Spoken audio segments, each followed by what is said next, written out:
If your business runs on 5 different apps, 12 browser tabs, and one spreadsheet that everyone's afraid to touch, it's probably time for Odoo. Odoo is an all-in-one business management software that connects every part of your business into one powerful, easy-to-use platform. So instead of wasting time switching between disconnected systems, your entire business works together in real time. Your team moves faster, your data stays accurate, and you can actually focus on growing your business. Let one unified system run your entire business. From the first opportunity to the final payment, everything works together in one place. Whether you're a small business or managing a large operation, Odoo gives you the flexible platform built to grow with you. Try it today for free at odoo.com. That's ODOO.com.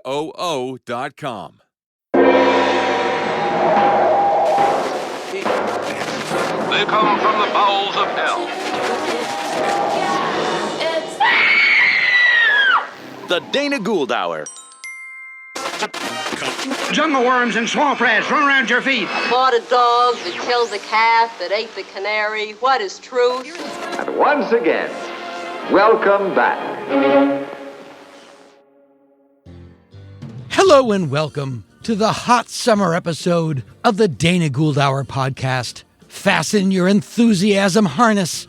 We are blasting off yet again. We have two fantastic guests today. And I mean that in the literal sense, for they have ushered the fantastic into your daily life. Richard Edlund is a legend. In his amazing career, he is known first and foremost as one of the founders of ILM, Industrial Light and Magic, the company that created the special effects for a little film called Star Wars, the movie, and revolutionized how movies were made here in Hollywood. But that is just the tip of the iceberg. Edlund began his career in the late 50s, early 60s. When you watch episodes of The Addams Family, the original TV series with John Astin and Caroline Jones, that's Richard Edlund's hand in the opening credits as Thing. He also designed the font for the original Star Trek TV series. If you're a musician, you probably heard of Pig Nose Amps, also Richard Edlund. Anyway, we're going to get into all of that. But that's not all. Dave Bertolino is here. Dave is the creator of Spooky World, founded in Berlin, Massachusetts, located conveniently on the outskirts of nowhere. Spooky World became a nationally known horror theme park attraction. It started from nothing and immediately became huge. And Dave has a new book out entitled Beyond the Screams at Spooky World. And he'll be here to talk about that. Who else do you know? Looks like an accountant, but is close pals with Linda Blair, Tom Savini, and Alice Cooper. Dave Bertolino, that's who. True Tales from Weirdsville tells the tale of Schlockmeister par excellence, William Castle. From Emergo to Percepto to Illusiono, William Castle was the gimmick king of B-movies. Larger than life, stranger than fiction, more real than any reality you can conjure, Mr. William Castle. As for me, well, I don't know about me, but Dr. Z will be performing live in Las Vegas, Nevada at TrekCon Las Vegas on Saturday, August 8th at TrekCon Las Vegas. On the Trekspert stage of the DeForest Kelley Theater with special guests Ray Wise, Nana Visitor, and our own Darren Doctorman. How do you get to the DeForest Kelley Theater? I'll be blasted if I know, Jim. The Hanging with Dr. Z live special with Will Ferrell and L. Ron Hubbard drops, I think, Tuesday, August 11th, or roundabout then. Check my or Dr. Z's Instagram page or the Hanging with Dr. Z YouTube channel for details. They're a little sketch, but probably sometime between me recording this and this posting, we'll know. Just go to the internet. But it's funny. On Sunday, August 23rd at 10 p.m. at the American Cinematheque Los Feliz 3 here in beautiful Los Angeles, California, in the Los Feliz district. The Dana Gould Hour podcast will be joining the American Cinematheque Friends of the Fest, where podcasts sponsor a movie they would like to present to the public. And we are sponsoring 1971's horror classic House of Dark Shadows on the big screen, one of the best vampire movies ever made, for my dollar. Plus, it was made in 1971, and the groovy factor is through the roof. On September 16th, Hanging with Dr. Z will be live in New York City at Terminal 5 in Hell's Kitchen with special guests Dave Hill and Sam Morril. Now, this is a special show at 5 o'clock. It was a weird show. It was a private show, and we were opening it up to the public. So just keep an eye on my Instagram or my website for ticket information. We'll be getting that up as soon as we have it all squared away. But if you're in New York on September 16th, and you can get somewhere at 5 o'clock, Hanging with Dr. Z with Dave Hill, Sam Morril, and a whole lot of you-know-what. And lastly, but never leastly, on October 14th, here in Los Angeles at Largo, we will be ushering in the spooky season once again with Plan 9 from Outer Space live with all of your favorites, Janet Varney, Paul F. Tompkins, Lorraine Newman, Jonah Ray, Kimmy Robertson, and many, many more details to come. Go to the live events page of danagould.com for Lastly, thank God this program is brought to you by you. Although you may hear a couple of spot ads now and again, this show has always relied on its listeners for support, and we never fail to appreciate you. And so, if you are not one already, please consider becoming a Dana Gould Hour Sky Cadet. Go to danagould.com and sign up for our Patreon. $5 a month is all we ask. We don't have graduated levels. I'm not going to come to your house for $17.50 every 6 weeks and do your blackheads, but I do like watching that on YouTube. $5 a month, and you get some stuff. Don't be a shy cadet, be a Sky Cadet. It's a simple deal for complicated times. Now, it's on to our filthy business.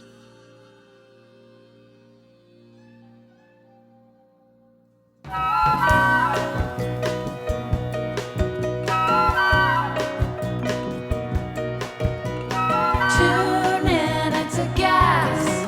It's the Dana Gould Hour podcast. The Dana Gould Hour. Never an hour.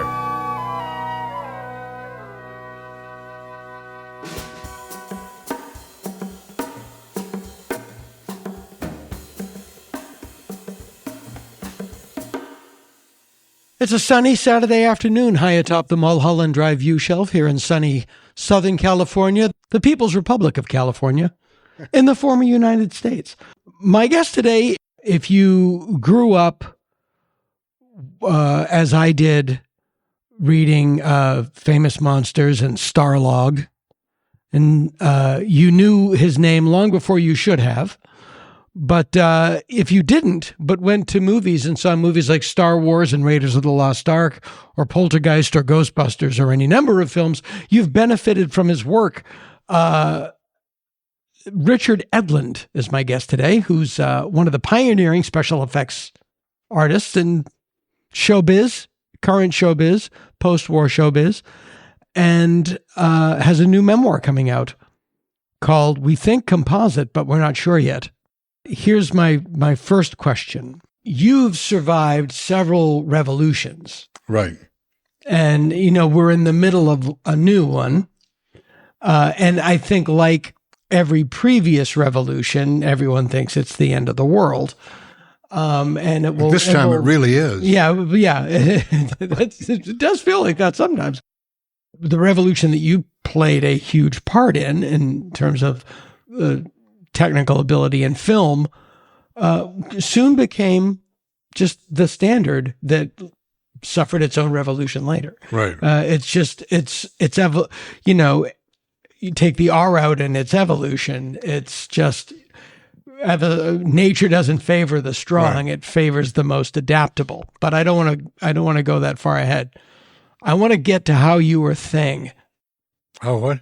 how you were Thing in the Addams Family. Thing? In the Addams Family. You mean, so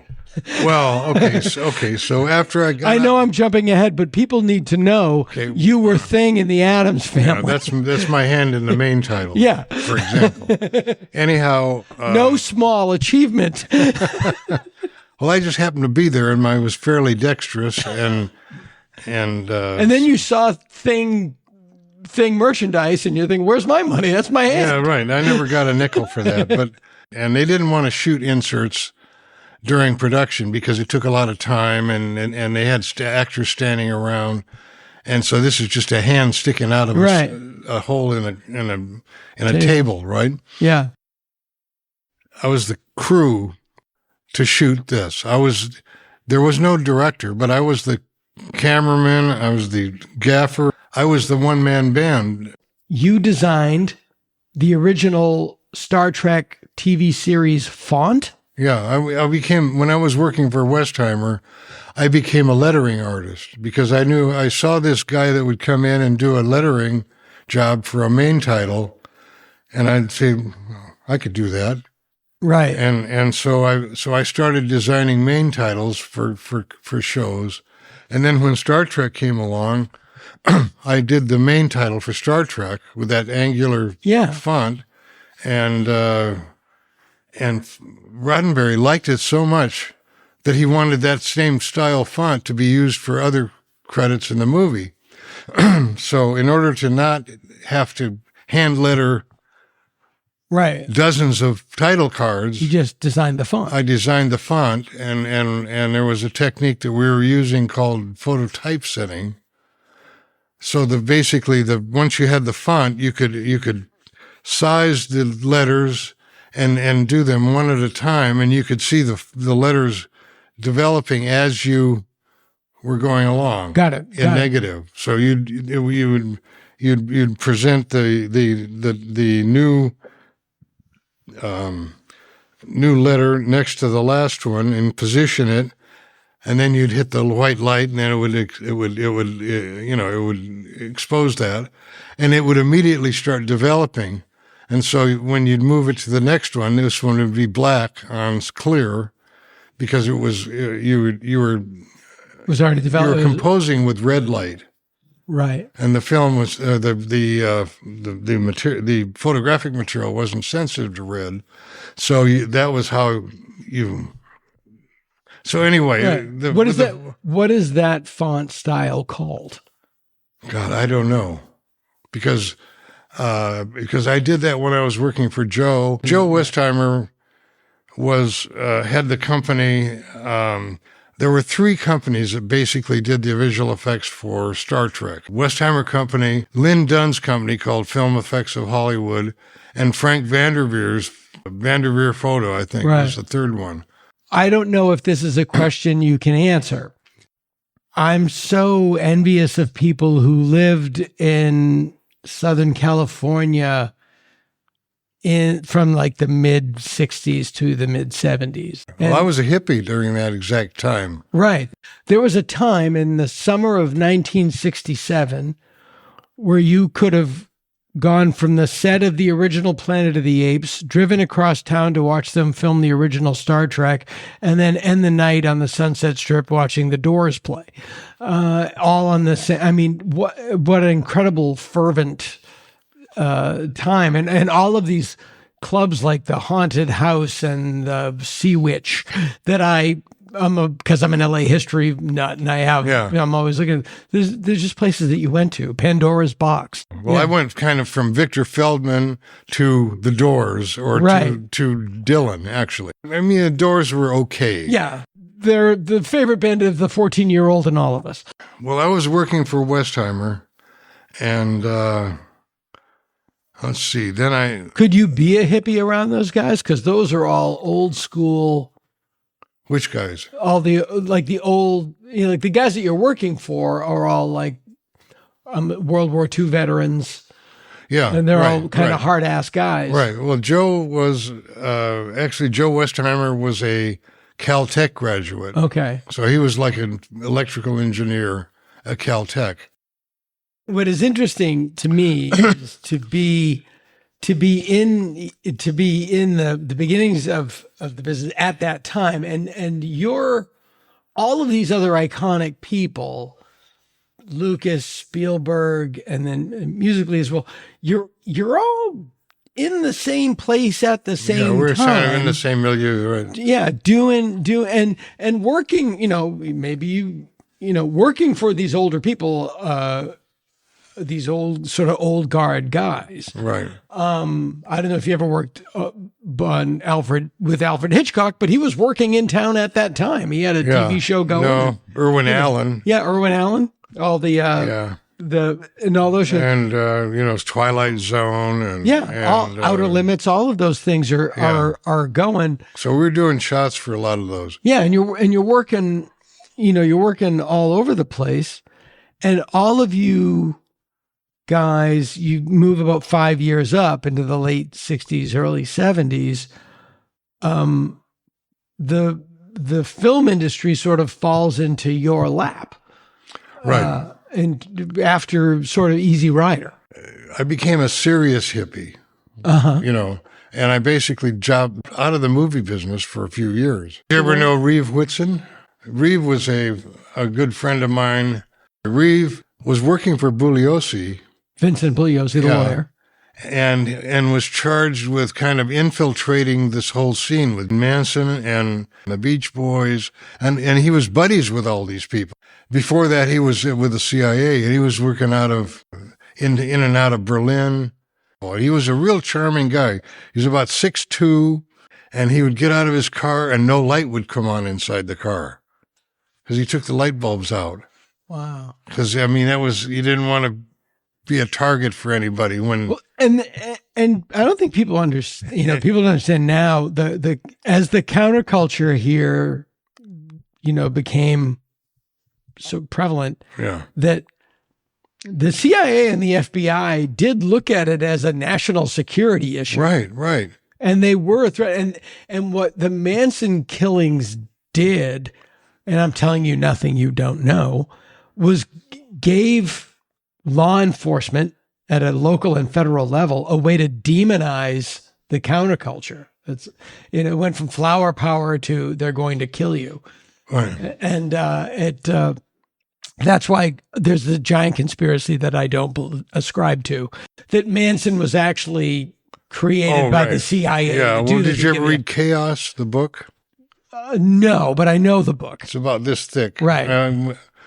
And it really lets you know Reeve is in there. I'm even in there because they interviewed me. Okay. Because Reeve was such a good friend, and in fact he died on us. He wound up with brain cancer, and the night I went over to visit him, and I brought him some Ensure because he said I can't eat anything because this radiation is making me ill. Everything tastes like metal. Right. And so he died that night. Oh my God! I live in Laurel Canyon, so I'm everywhere. I go to the Laurel Canyon Country Store every day, basically. So that stuff is all still right in your sort of a historical Houdini's house and all that. Yes, right around the corner.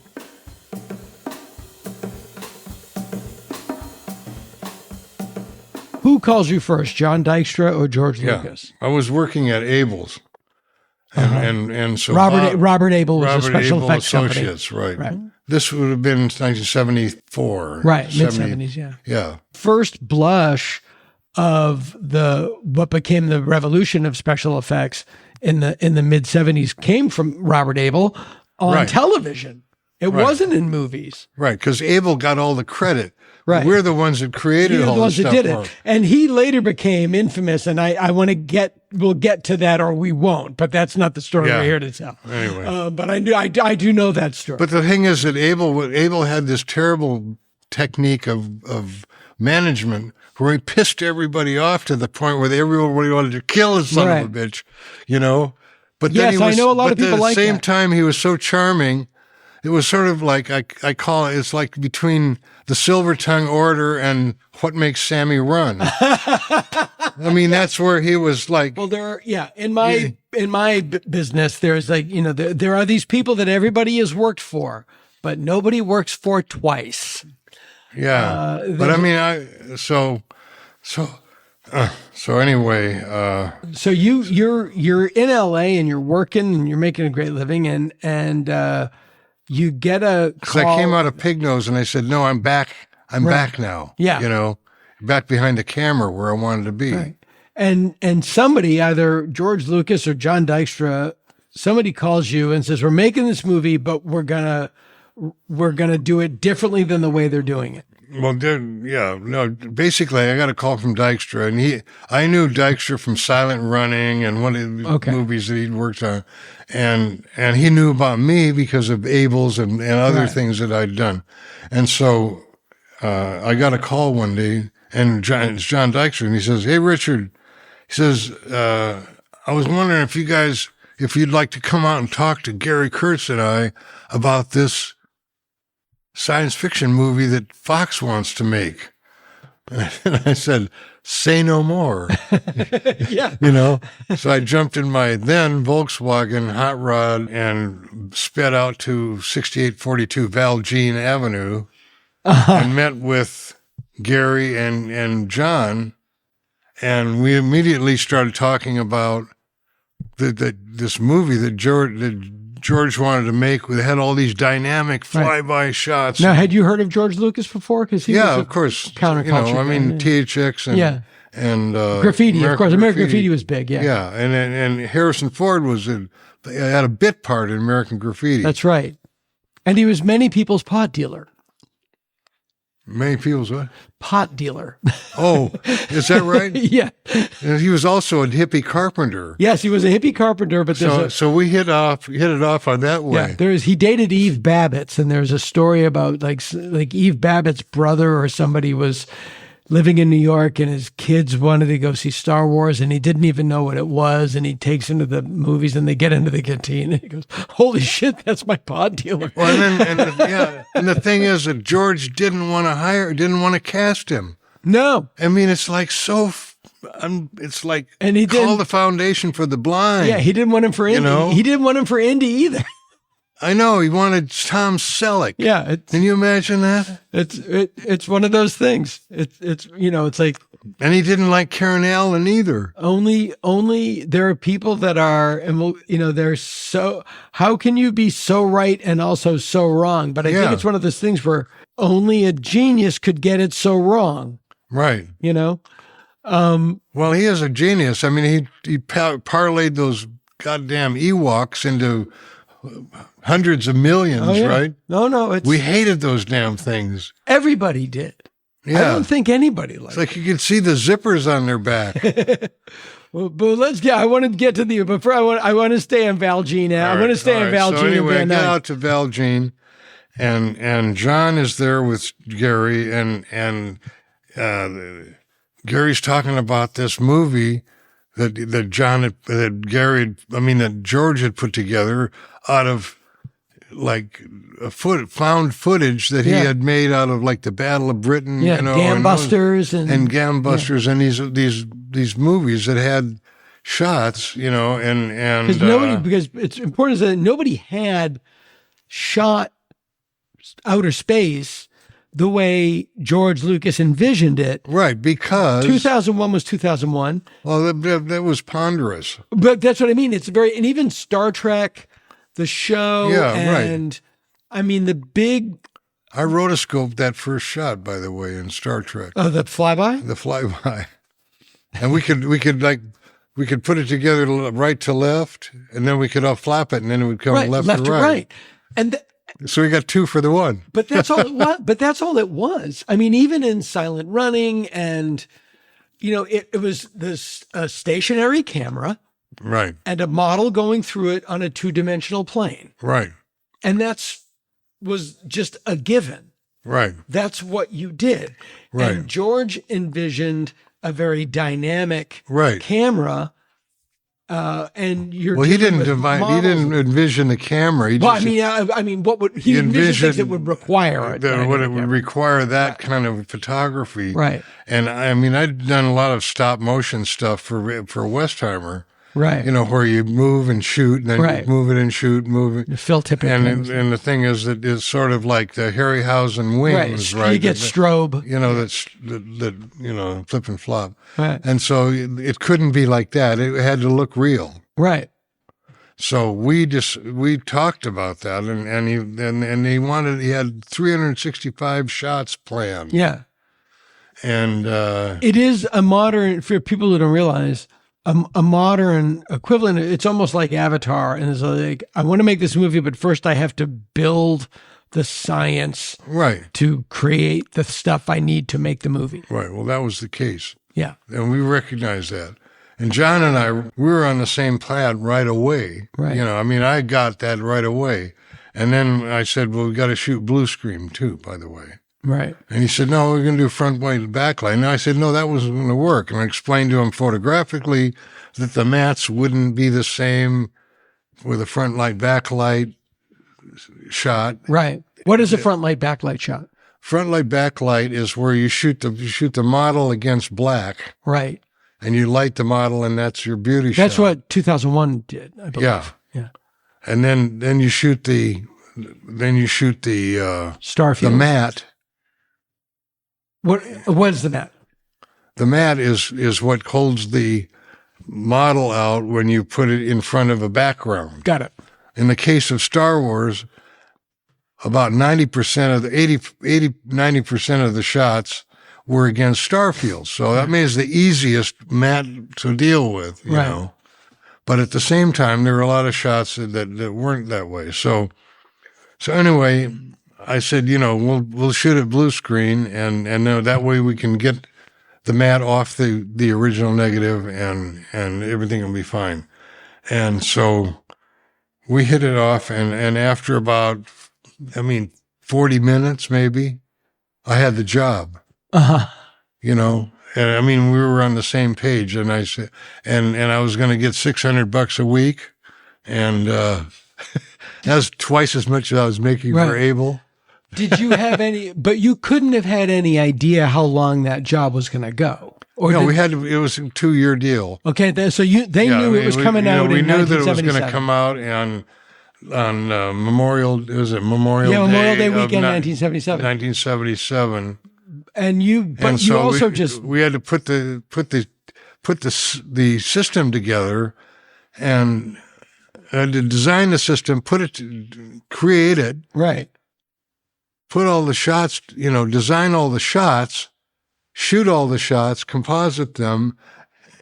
And, Right. and It's there, like were, you- there were it's like you're thousands of yeah. elements. I mean, Yeah, it's like you were hired to win a race, but first you had to find a factory, build the factory, design the factory to make the parts, to make the Right. car, to drive the car, to win the race. right. It's And the like- shoes on top Yeah, of it. exactly. You had to do everything. Yeah.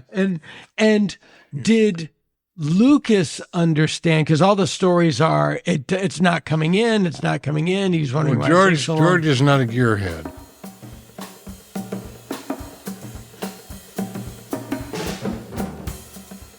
So Gary Kurtz is a gearhead. Okay. And what is not well known is that ILM wouldn't have existed without Gary Kurtz's support, Uh-huh.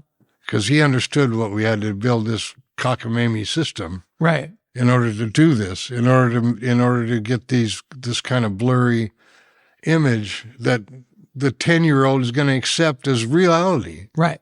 because the 10-year-old is your worst critic. Right. Because the minute it looks funny to him, he's saying, "Hey, that looks funny," Right. you know, and it doesn't matter why you lost him. Right. So he's off the dramatic train. Well put. And I know that there's a famous story. I mean, you basically, what was it, 6842 Valjean? 6842. Did that become Apogee? It did. After when I finished Star Wars, which was a real bloodbath. I mean, it was like no air conditioning, and it was a tin building. Oh, And we were shooting most of it during the summer, when in shorts and yeah. No, there's tank tops. There's a story and you guys had to have lived in that building. I mean, did you ever Oh. go home? Well, yeah. I mean, here's the way it went. I was shooting the day crew. Uh-huh. And I would get there at like 7 or 8 in the morning, and I'd shoot until 6 at night. And then Gary, and then Dennis would come in. Dennis Murin? Yeah. And he would shoot the night crew. Okay. And Ken Ralston was on the Rama, and he was shooting the cannons going boom, boom. Right. Stuart Ziff built the system that made him go back and forth. Right. I mean, we had roving geniuses, you know. I mean, there's a story that the studio execs came and you guys were sliding off the roof into a hot tub. I was not. Right. Okay, but yeah, there was, you know. Well, you have to do that also to just blow off steam to stay sane. Yeah, who told me that that was the case? You told me. No, we were at the reunion.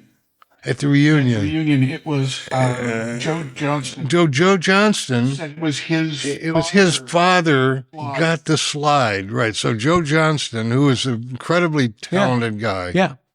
wonderful man. Anyway, so Joe, and by the way, Joe storyboarded half of Star Wars. Uh-huh. I mean, Yeah, He I had the he Star Wars basically directed the movie for George. I had the Star Wars sketchbook when I was a kid that it was his all. I mean, of his stuff. you didn't see all of the boards, but I mean, he boarded sequence after sequence, and he knew how to block scenes. You know. Right. Anyway. Yeah, he's a good director. Joe's a good director. Very good guy. Yeah. And yeah. And so, but people think like you guys had to have been stoned. No, you can't work. No, you can't do no, that. nobody got stoned during Yeah. Star Wars. You Star can't. Wars, and You're working too hard. yeah, and there wasn't even any coke around it that I knew of on Star Wars. I mean, it was basically the optical department got Robbie Blaylock got into Est. When was it Werner? What was his name? Werner Erhardt. Yeah. Werner Erhardt, right? He was the Est guy, and you'd be jettisoned if you took off. You couldn't go out to the there were no bathroom. You couldn't go out for bathroom calls.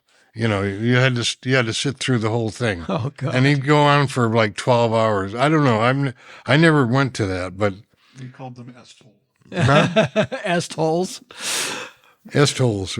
So Anyway, the optical did department Lu- was into that. But and anyway. then, so towards the end of the shoot, when principal photography wrapped, did Lucas then start showing up every day and trying to? No, what gain some happened is control? once we finished, Because I know this- Lucas and Dykstra did not get on. Well, it was not Lucas and Dykstra directly. It was, I mean, the problem John had was that if he had an idea and he was convinced that was the holy truth, he would not budge away from that. Right. I mean, he would fight for that to the bloody end. Right. And the problem is he could then keep Gary Kurtz on the phone for like 45, 50 minutes haggling over this kind of stuff. And Gary's trying to produce this show. Right. And he's got his hand full. And besides that, I mean, the British crew for the longest time didn't think that Star Wars was even worth going to work for. No, I know that Lucas had a hell of a time in Britain shooting it because nobody respected him. Well, Nobody yeah, thought it and the was thing any is good. that he, not only that, but he had diabetes, you know. Oh, I didn't know. George was diabetic, and so they had to keep his blood sugar up with bananas and what do you call it, and egg McMuffins. Oh, I didn't know that. Yeah. Yeah, and so I mean, it took a lot out of him to direct that. Yeah, no, I think it almost killed him. Yeah, and then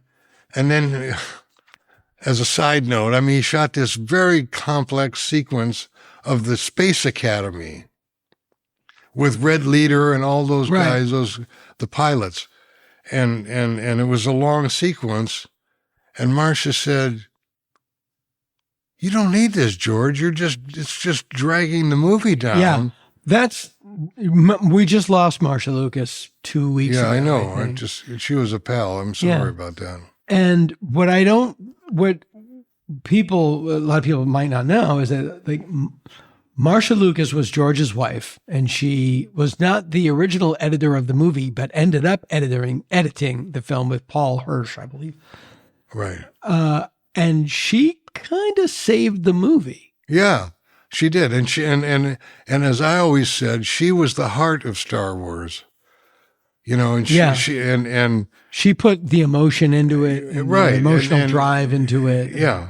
And you do that as an editor, you know, you can, it's a sense that you instill the picture with. And a film is written. George didn't have that. As you can see, the prequels were like refrigerator dry. Yeah. You know? No, it was, they say a film is written 3 times: when you write it, when you shoot it, and when you cut it. Right. And Marcia and Paul Hirsch really did make Star Wars what it is.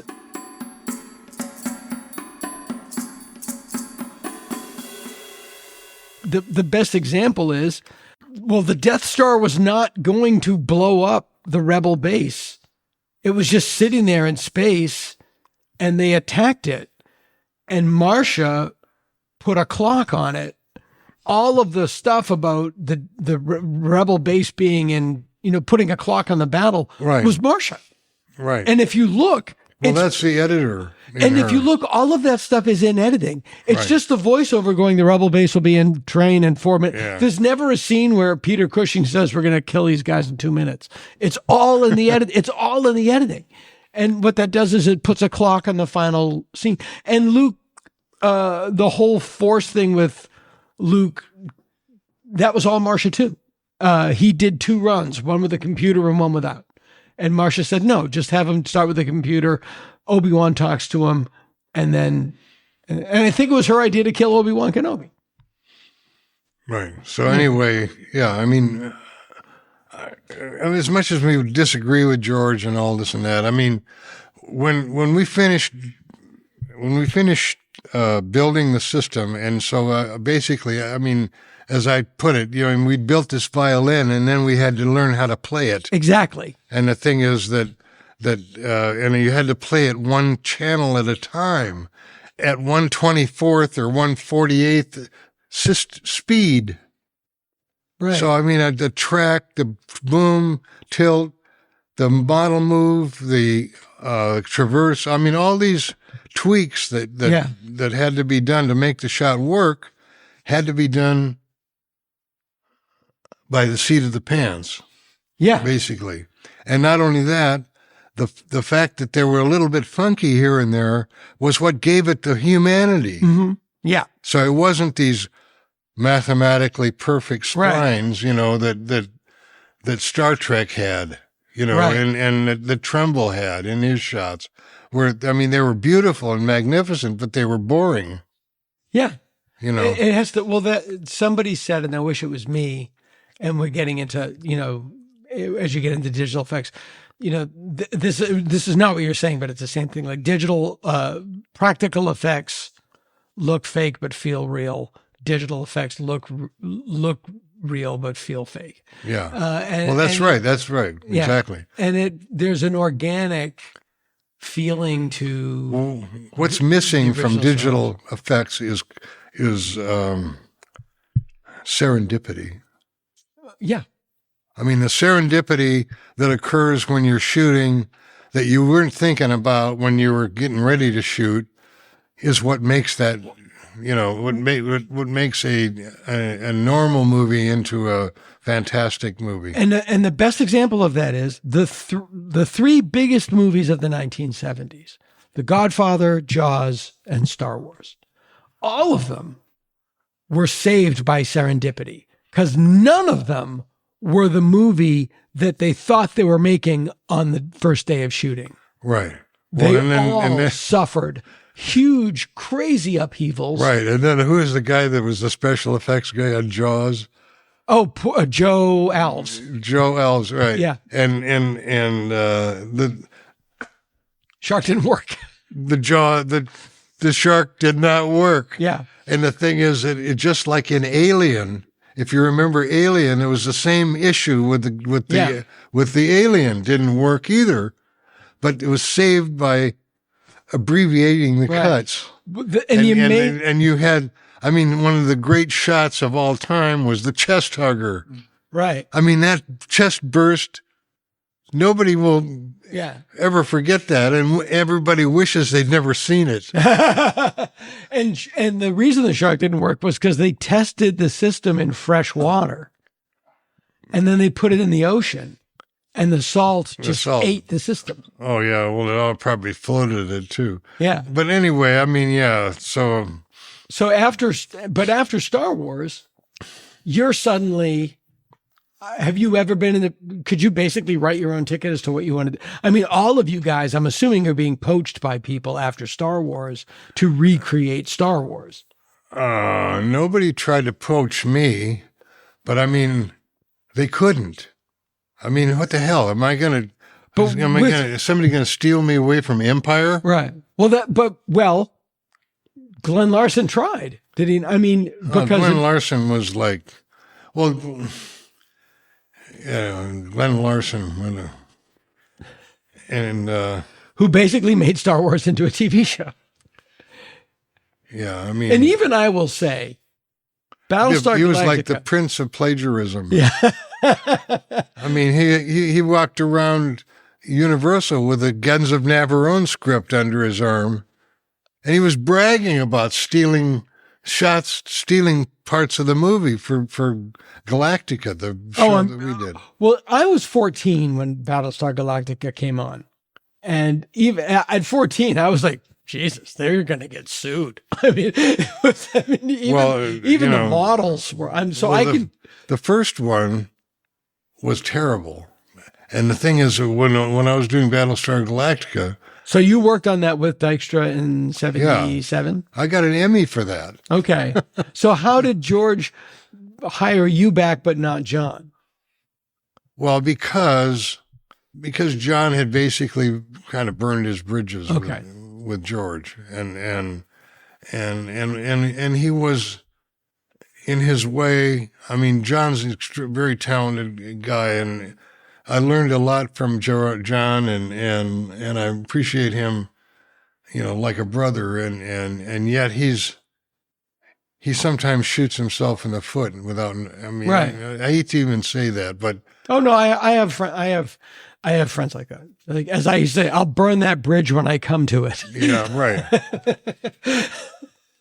So anyway, yeah, but I knew I was going to get a call. And so I was after Galactica, even though you went to Galactica, you knew that George was going to call you back for Empire, or was Gary going to call you back? Gary was going to call me back, right? Because George didn't make those calls, right? And not only that, I mean, George, once we came through with this fucking incredible movie, right, for him. He never gave us a word of appreciation. Right. No, he's a very Calvinist kind of guy. It's all his dad. Yeah. It's all, it's like, that's the amazing thing about all these stories is like, it's all so personal. Like why was George the way he was? Why was he the way he was with Marshall? Why was it the way he was with Bill? Well, look at the way George's father was with him. And it's like you don't need Freud to see this stuff played out. Right. I find that Lucas's friendship with Coppola is so fascinating because they're so different. Yeah. They're so very different. What did Brian Johnson do on Empire? Well, Brian was a physical effects guy. Okay. So he was he did the physical effects on Empire and did a very good job on that. And he was very good at that. He didn't have hardly anything to do with the visual effects. Okay. So I mean, he was trying to sell George. He was creating a nebula with a airbrush, and George says, "We don't need that." Yeah. When you say physical effects, is he just practical on-set stuff? Yeah. Or, right. Okay. Right. Yeah. In other words, the explosions on right. building the stuff that withstood the the temperatures of the glacier. Right. But he didn't go near the asteroid field or any of that stuff. That No. was The asteroid field. That was Ken. Ken shot the asteroid field. Ken Ralston. Yeah. Yeah. And I mean, there was a potato or two in there, That's what I heard. but it's blurring by, so you really But don't it- see the eyes but looking at you. It's a potato. It's a potato nonetheless. But that is the lesson as we see where like film is today. Everybody thinks that AI is going to eliminate actors and that AI is gonna do all of these things. We don't know what it's going to do. Like everyone thought in '79, movies are over. They just want special effects. And the minute you think you know what's going to happen, something else happens. Well, to the dumbed down sub-teen audience, that's the case. I mean, you see them clamoring to the box office to watch, what the hell is the worst movie I've seen in the last 10 years? Aquaman. Oh, yeah. They want to see Aquaman 2. Yeah. And it's like the dumbest movie I think I ever saw.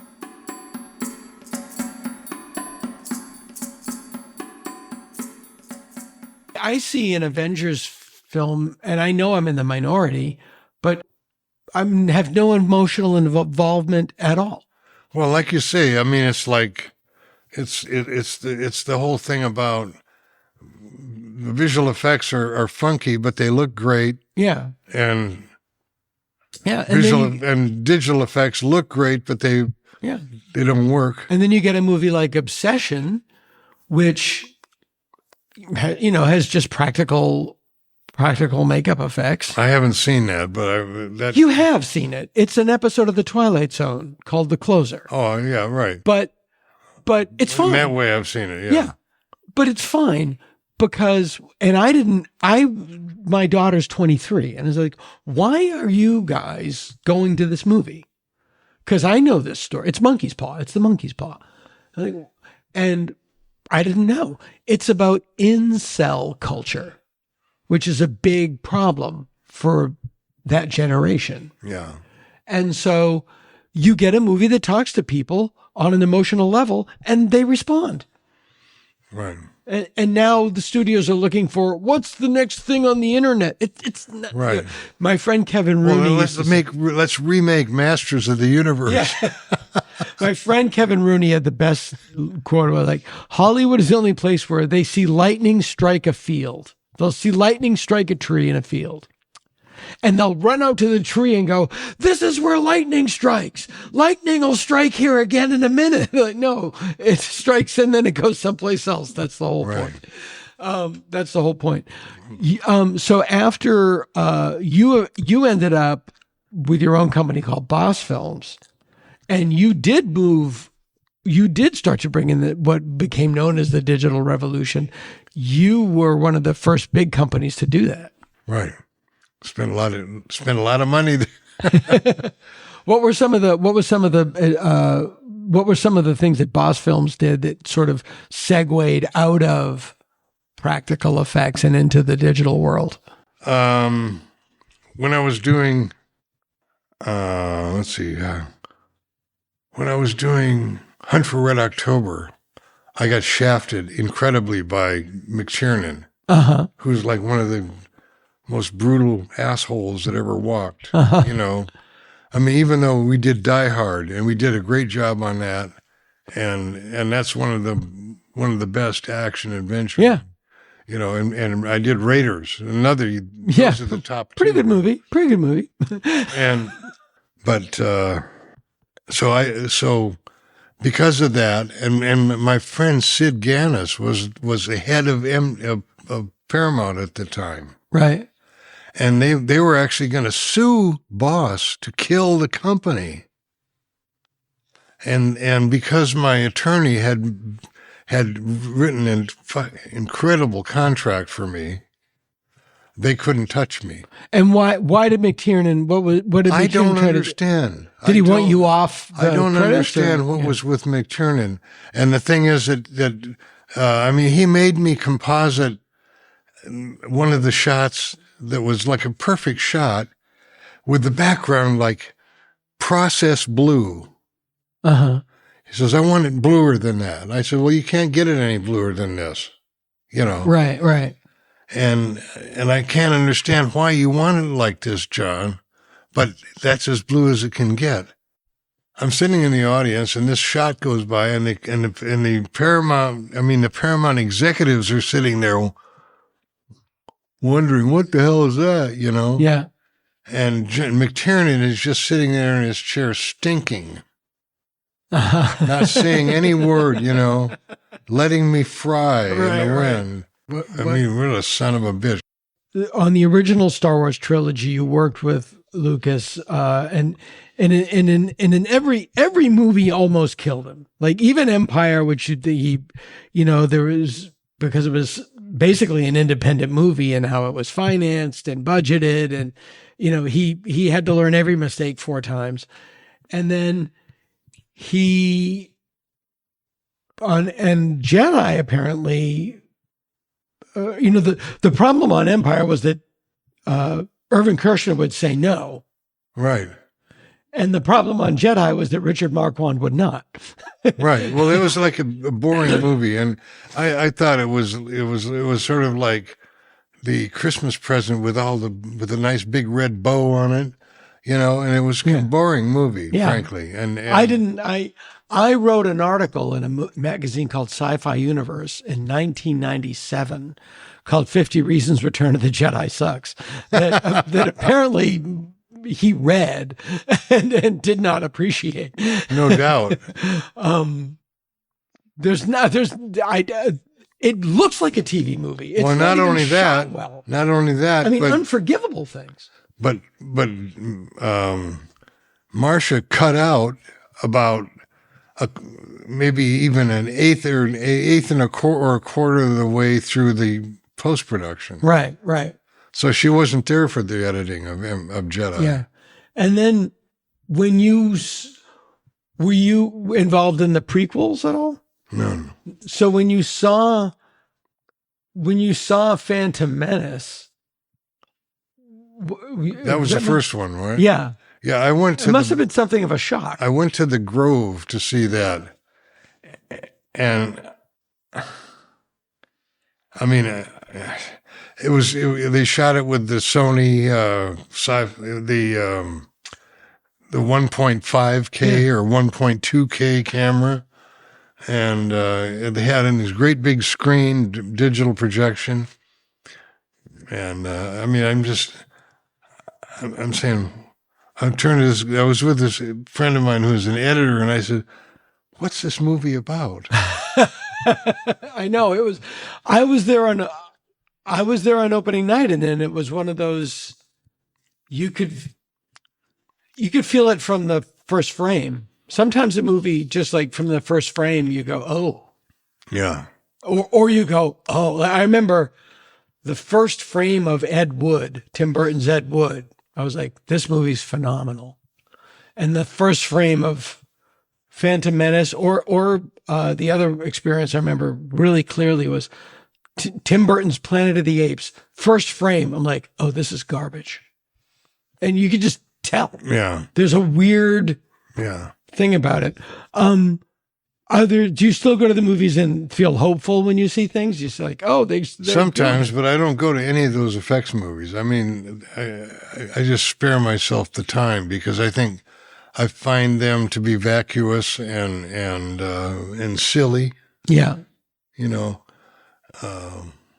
Do you always get the like when there's a new J.J. Abrams Star Wars film? Do you get the automatic because you're a member of the family? I'll hear from Gene whether it's any good. From Gene Kozicki. Oh, okay. Yeah. Should I go to this?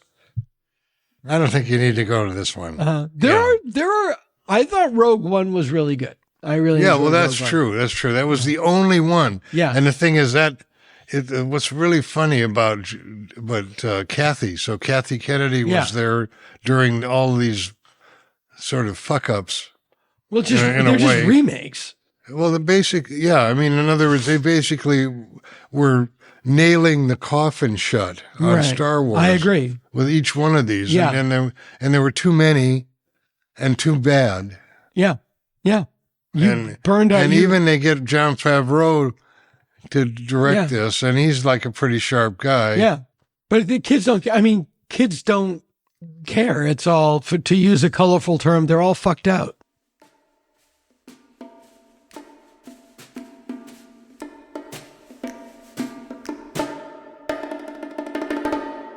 To getting back to, you know, the first opening shots of a movie on Star Wars, I knew that the opening shot was the most important shot in the movie. Who designed that shot? The overhead. I did. Because that was. Well, I knew that shot was going to be the most important shot. And if the audience was not overwhelmed by that shot, the movie was in trouble. And I can tell you, I was 12. I was a month away from my 13th birthday. And I, you know, because the special effects movies, the science fiction movies, and I was always a fan, you know, the last summer was Logan's Run. Yeah, right. And if you watch Logan's Run, it don't look like Star Wars. No. I mean, it is a, and then Planet of the Apes, which is a different animal, Right. no pun intended. Nothing had ever been. Right. And additionally, the Enterprise was always middle of the screen, left to right or right to left. Yeah. And the idea that this thing came over you, Right. no one had ever done that before. I mean, Right. and I can tell you, it worked Right. because I remember seeing it at 12, 13, and you had me. Right. Well, you know, I finally, you know, we had a shot about maybe between 3/5 and 4/5 of the movie. And I said, we better start thinking about getting that opening shot because that's the most crucial shot we're going to make. And so I told Frank, because we had the Star Destroyer was like this long. Uh-huh. And I told Grant to have his best guys get on the bottom of that ship and trick it out as much as possible. Mm-hmm. And so he did, and he brought it out, and I had him make a little blockade runner that's Right. this big, and I stuck it on a paper clip out in front, just as a test. Right. And I figured out a shot length. Took a while to get the model to be exactly the right angle so that I could basically bring the you know, the lens actually scrape the surface, the lens hood. Uh-huh. And I had a tilting lens board so I could tilt the focus plane, and I could damn near hold focus without stopping down the whole length of the ship. Did it as a test, and the next morning everybody was knocked out. Yeah, no, that's that. And I knew we'd gotten it, sent it up to George, and he was really excited about it. Yeah, no, that was. And It absolutely worked. I mean, and it established the visual, like it established a new visual language in 10 seconds. I think there are 4 crucial decisions that were made on Star Wars that made it work. Ralph McQuarrie's initial paintings, Uh-huh. which enabled George to sell the movie, and it basically it production designed the whole movie. The casting of Alec Guinness to play Obi-Wan Kenobi, which was genius because we had to have somebody. I was worried With it was, gravitas. yeah, I knew there was a problem with the script because it was like, who's going to make this play? Right. You know, it's going to be Brando or somebody like that. Yeah. You know, and I knew he couldn't afford Brando. Right. He wanted to Shiro Mifune and he passed. Oh, the third was John Williams' music. Right. And the fourth is ILM. Right. I mean, without ILM, the movie didn't work. Right. No, it didn't. No. And I don't know. And then and then the final after that, Marsha making sure that. Oh yeah. I mean, there's Ben Burt. Yeah. I mean, there's All, you know, there's just so many. there's People want it to be one person because it's easier to think about. I mean, it was, I mean, the 4 most important ones are those, and Ben Burt comes as close 5th. Yeah. you know. Yeah. Yeah. I mean, R2D2 is not a character without Ben Yeah, Hur. right. Yeah. Your memoir is coming out. We'll Yeah. make sure that the title is correct, and we have a link in the show notes when it comes out. This interview is going to come out before your book comes out. All right. But do you still consult on things, or are you just a man of leisure now? Or I still have the Forever War property. I still own that, and it's currently being optioned by Apple. oh, okay. And so that's, and I'll be involved. Here's one thing they someday. can't tell you: This, we don't have the money. Yeah, right. We'd have to worry about that, right?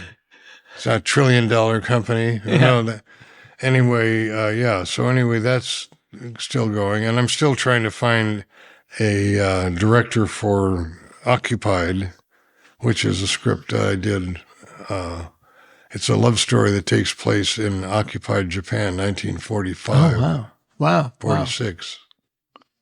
Something you would know. Which is a very interesting period. That Yeah, immediate 45 to 50 in Berlin and in Tokyo. Those are under such fascinating stories. But nobody sees anything about the occupation. Yeah. I mean, there have been a couple of movies. There was one John Wayne movie made a long time ago. But not known for his historical accuracy. Right. Richard Edlund, thank you so much for you're giving me your welcome. afternoon.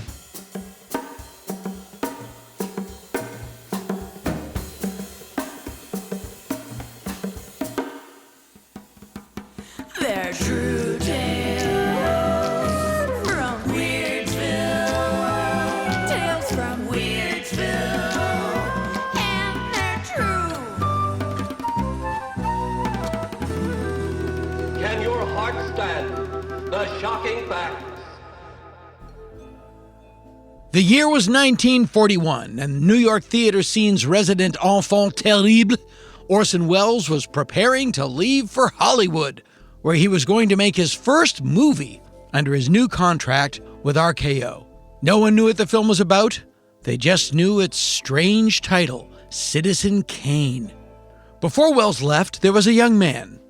This young man knew Welles from odd jobbing around Broadway theaters, which he'd been doing since he was about 15. The man had been orphaned young. He dropped out of high school and found a home for himself in the New York theater scene. There he found opportunity, and now he had an idea. But an idea alone can't accomplish much. What this young man needed at this moment was a theater. Now, Orson Welles didn't have a theater, but he had the money to lease a theater. So this enterprising young man with a big idea talked his way into Welles' office and took his best shot at convincing the future director of Citizen Kane to lease the Stony Theater in Connecticut for him. And surprisingly, Welles went for it. With one win under his belt, the young man moved on to the next phase of his big idea. As it happened, he had an in with a very popular theatrical leading lady at the time, Ellen Schwanecki. The problem was, Schwanecki was born in Berlin, and there was a rule in place at the time to discourage foreign actors from taking jobs from good old American actors. The rule stated that if your leading actress was born in, say, Berlin, then she could only star in productions written by a German. No problem.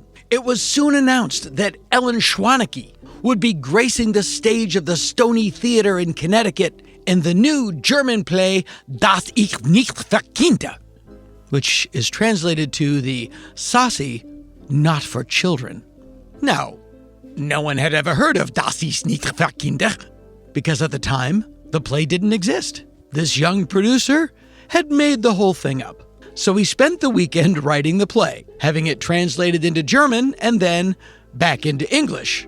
He took that and on Monday morning began rehearsing the translation of the fake play that he wrote. And then he got lucky again. He got re-lucky.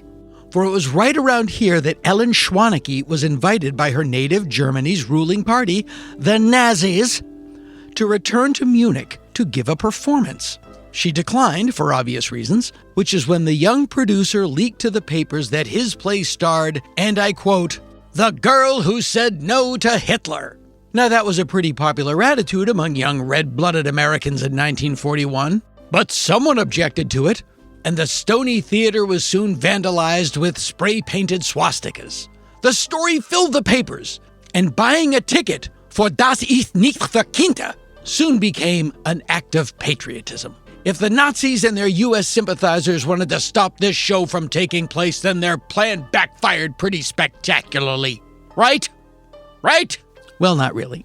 No Nazi ever went near the Stony Theater in Connecticut, so who vandalized it? The same guy who produced the play, and wrote it, for that matter.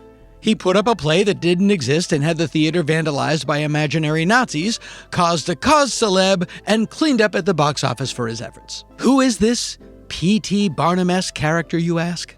Why, no one other than William Schloss Jr. Who? Well, that was his name at birth. But by now he changed it. Schloss was a German word, so he changed it to that word's English language translation.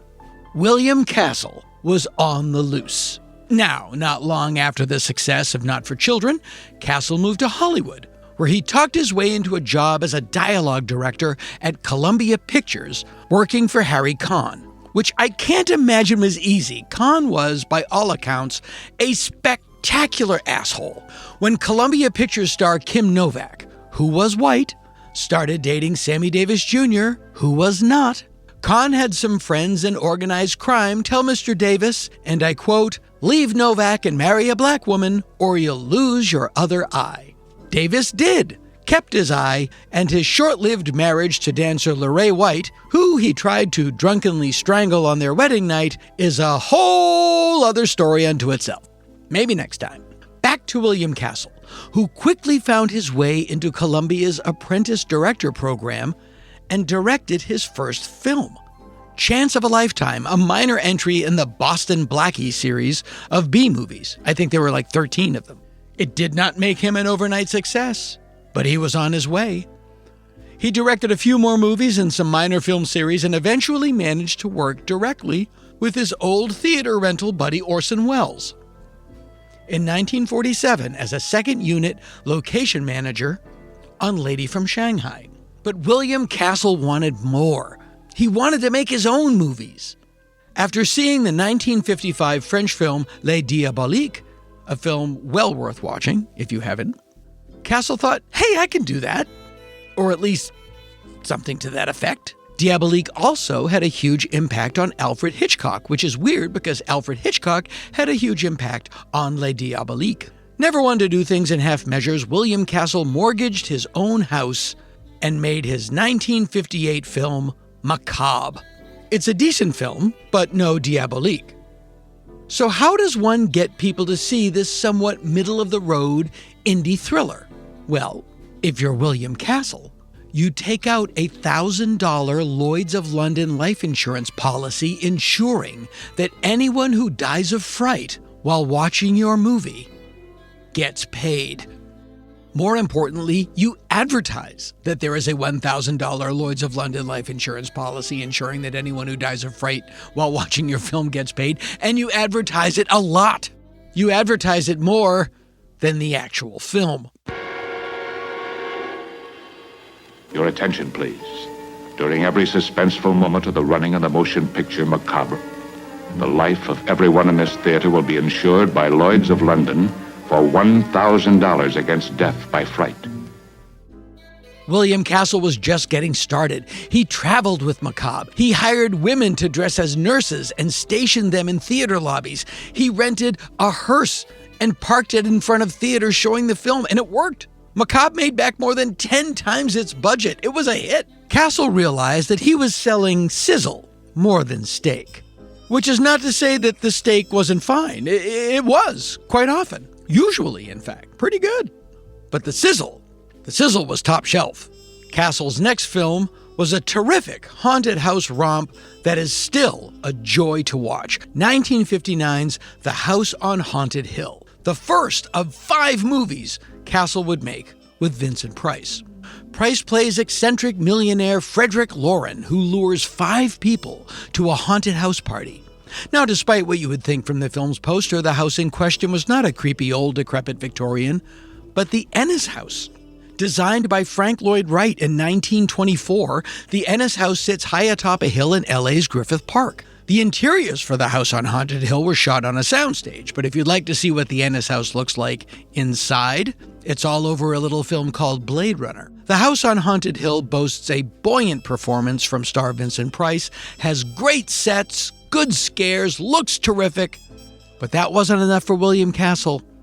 What he focused on, what he knew would get people into the cinemas, was Emergo. Now, in the late 50s and early 60s, theaters were still in a mad scramble to give people a reason to tear themselves away from that new addition to America's living room, the television set. CinemaScope, Cinerama, 3D, these were all creations in the great attempt to lure people into the theater. But only the house on Haunted Hill had Emergo. At a certain point in the movie, a skeleton rises from a vat of acid to terrorize the character of Frederick Lauren's treacherous wife. At that instant, a life-sized plastic skeleton with glowing red eyes would emerge over the screen and float above the audience. Terrifying? No. It was frequently the target of popcorn buckets and empty soda cups. But fun? You bet. That same year, Castle released The Tingler, a meta-classic. The Tingler, also starring Vincent Price, firing on all cylinders, told the story of the titular character, the Tingler. The Tingler is a creature that invades the human body and attaches to the base of the spine. It's about the size of a lobster, so I'm not going to get into the mechanics of it. It lives off your fear and can only be killed by your screaming. Does that make sense? No! Buzzers were attached to random chairs in movie theaters, making random audience members feel that the Tingler was attacking them.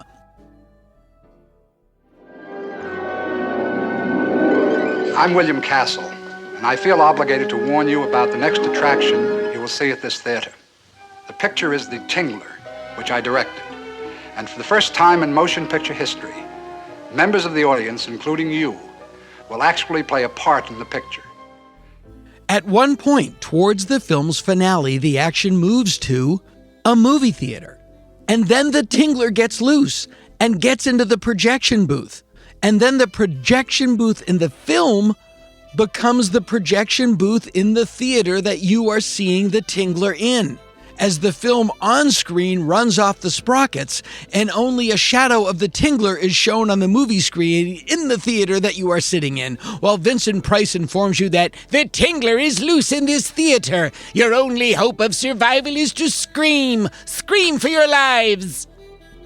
The Tingler was also the first film to feature an LSD sequence, as Vincent Price's Dr. Warren Chapin drops acid in his attempt to defeat the Tingler.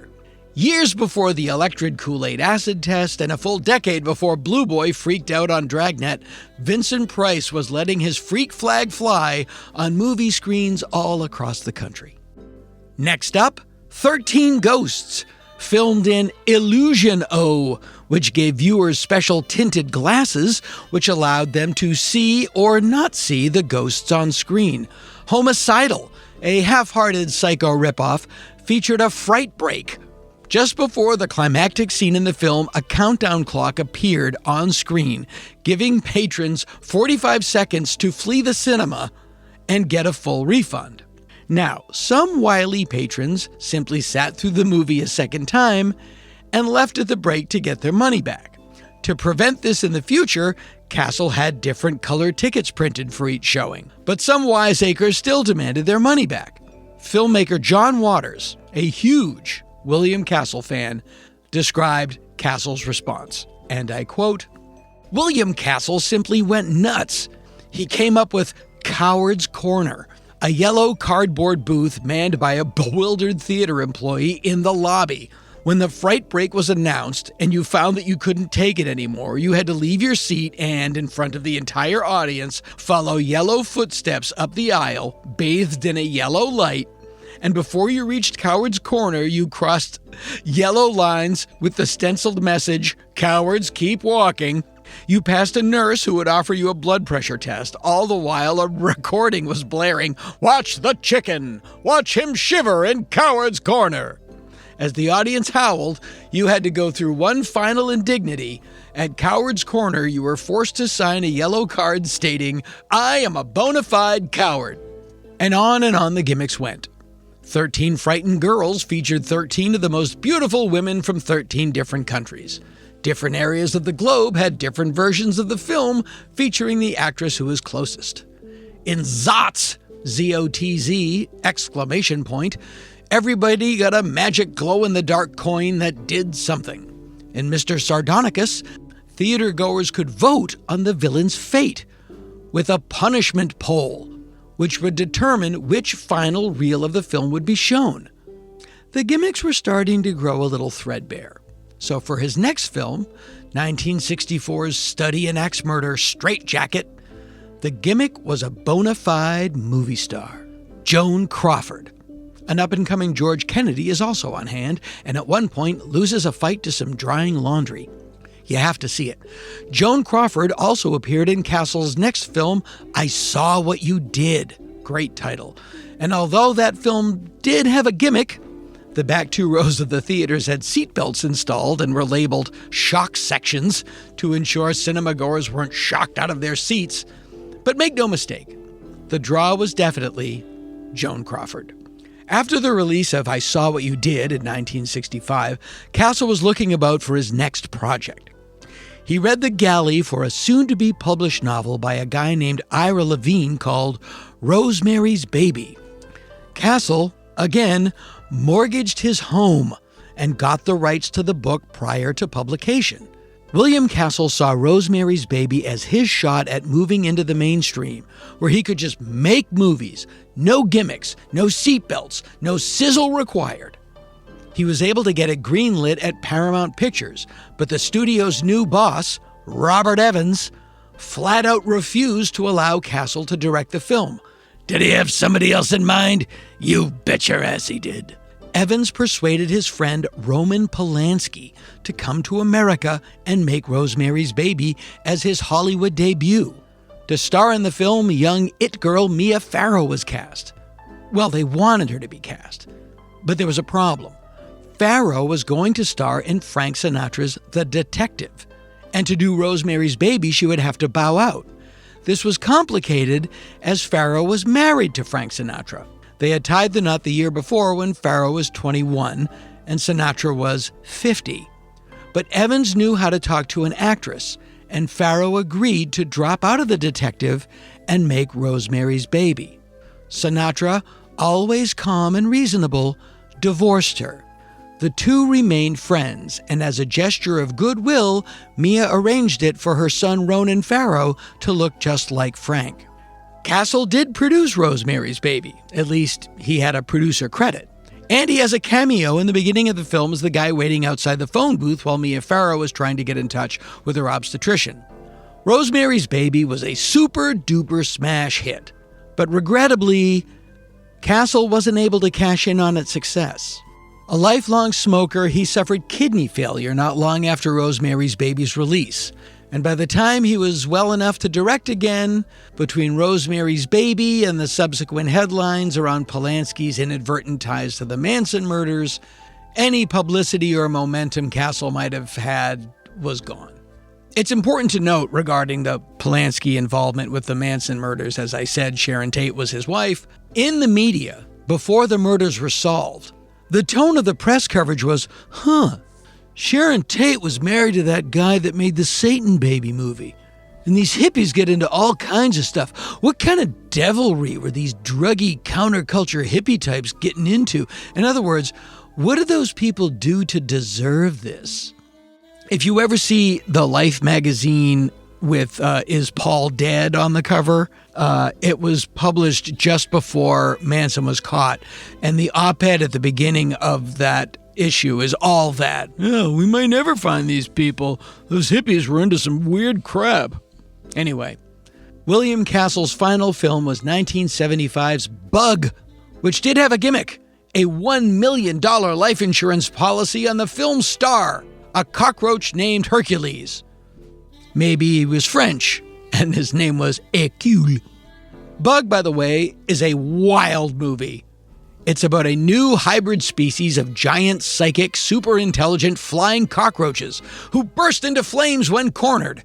And it was filmed on the still standing sets for the recently canceled The Brady Bunch. William Castle sadly passed away 2 years later in 1977 of a heart attack. He had directed over 60 films and influenced everyone from John Waters to Joe Dante, whose 1993 film Matinee stars John Goodman as fictional William Castle stand-in Lawrence Woolsey. I love Matinee, and it is the ultimate salute to William Castle. In fact, that's the ultimate salute to any movie producer. Someone went and produced a movie about him.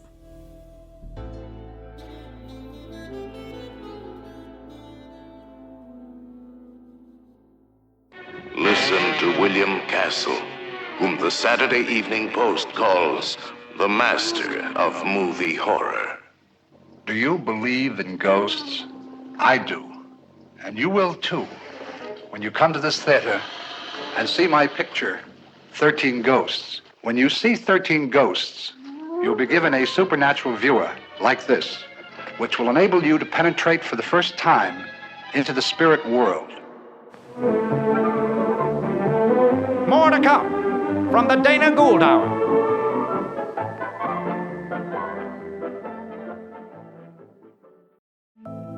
I need to be healthy every day to survive it and go through the next chemo round and the next chemo round. So it's important that work was part of that, to keep my mind busy for 8-9 hours. And then I had to go back and face the reality. I had a goal, and the goal is to survive. Research shows there is a significant connection between the ability to continue to work and cancer recovery. We can make work a better place for healing. Learn more and sign the pledge at workingwithcancerpledge.com. And now, on with the show.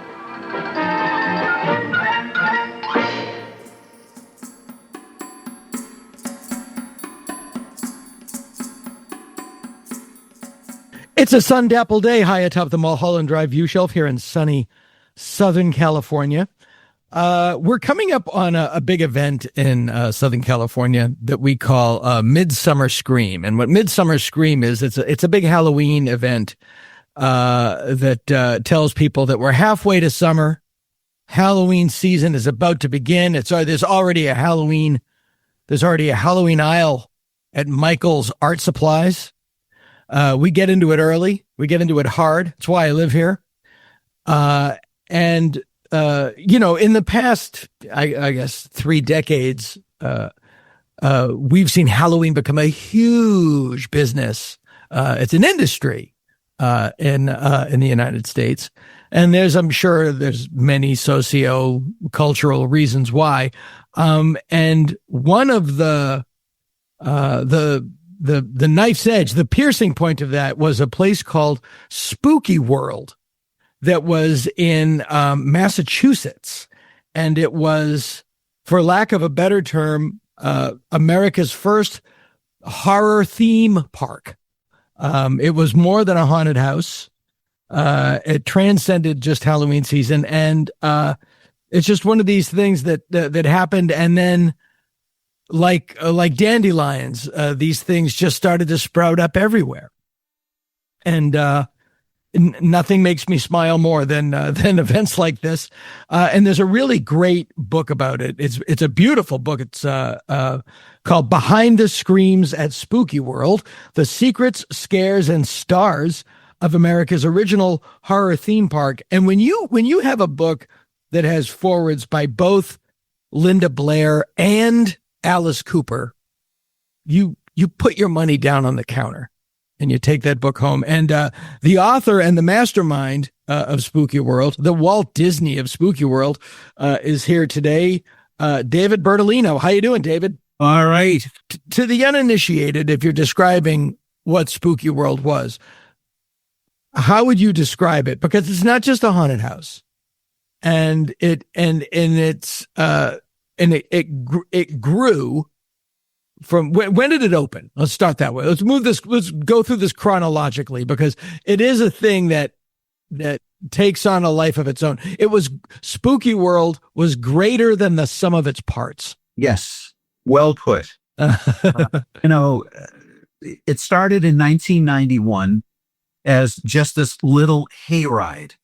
And I am the first one to admit that I am the least creative force at Spooky World, other than bringing on the top talented people.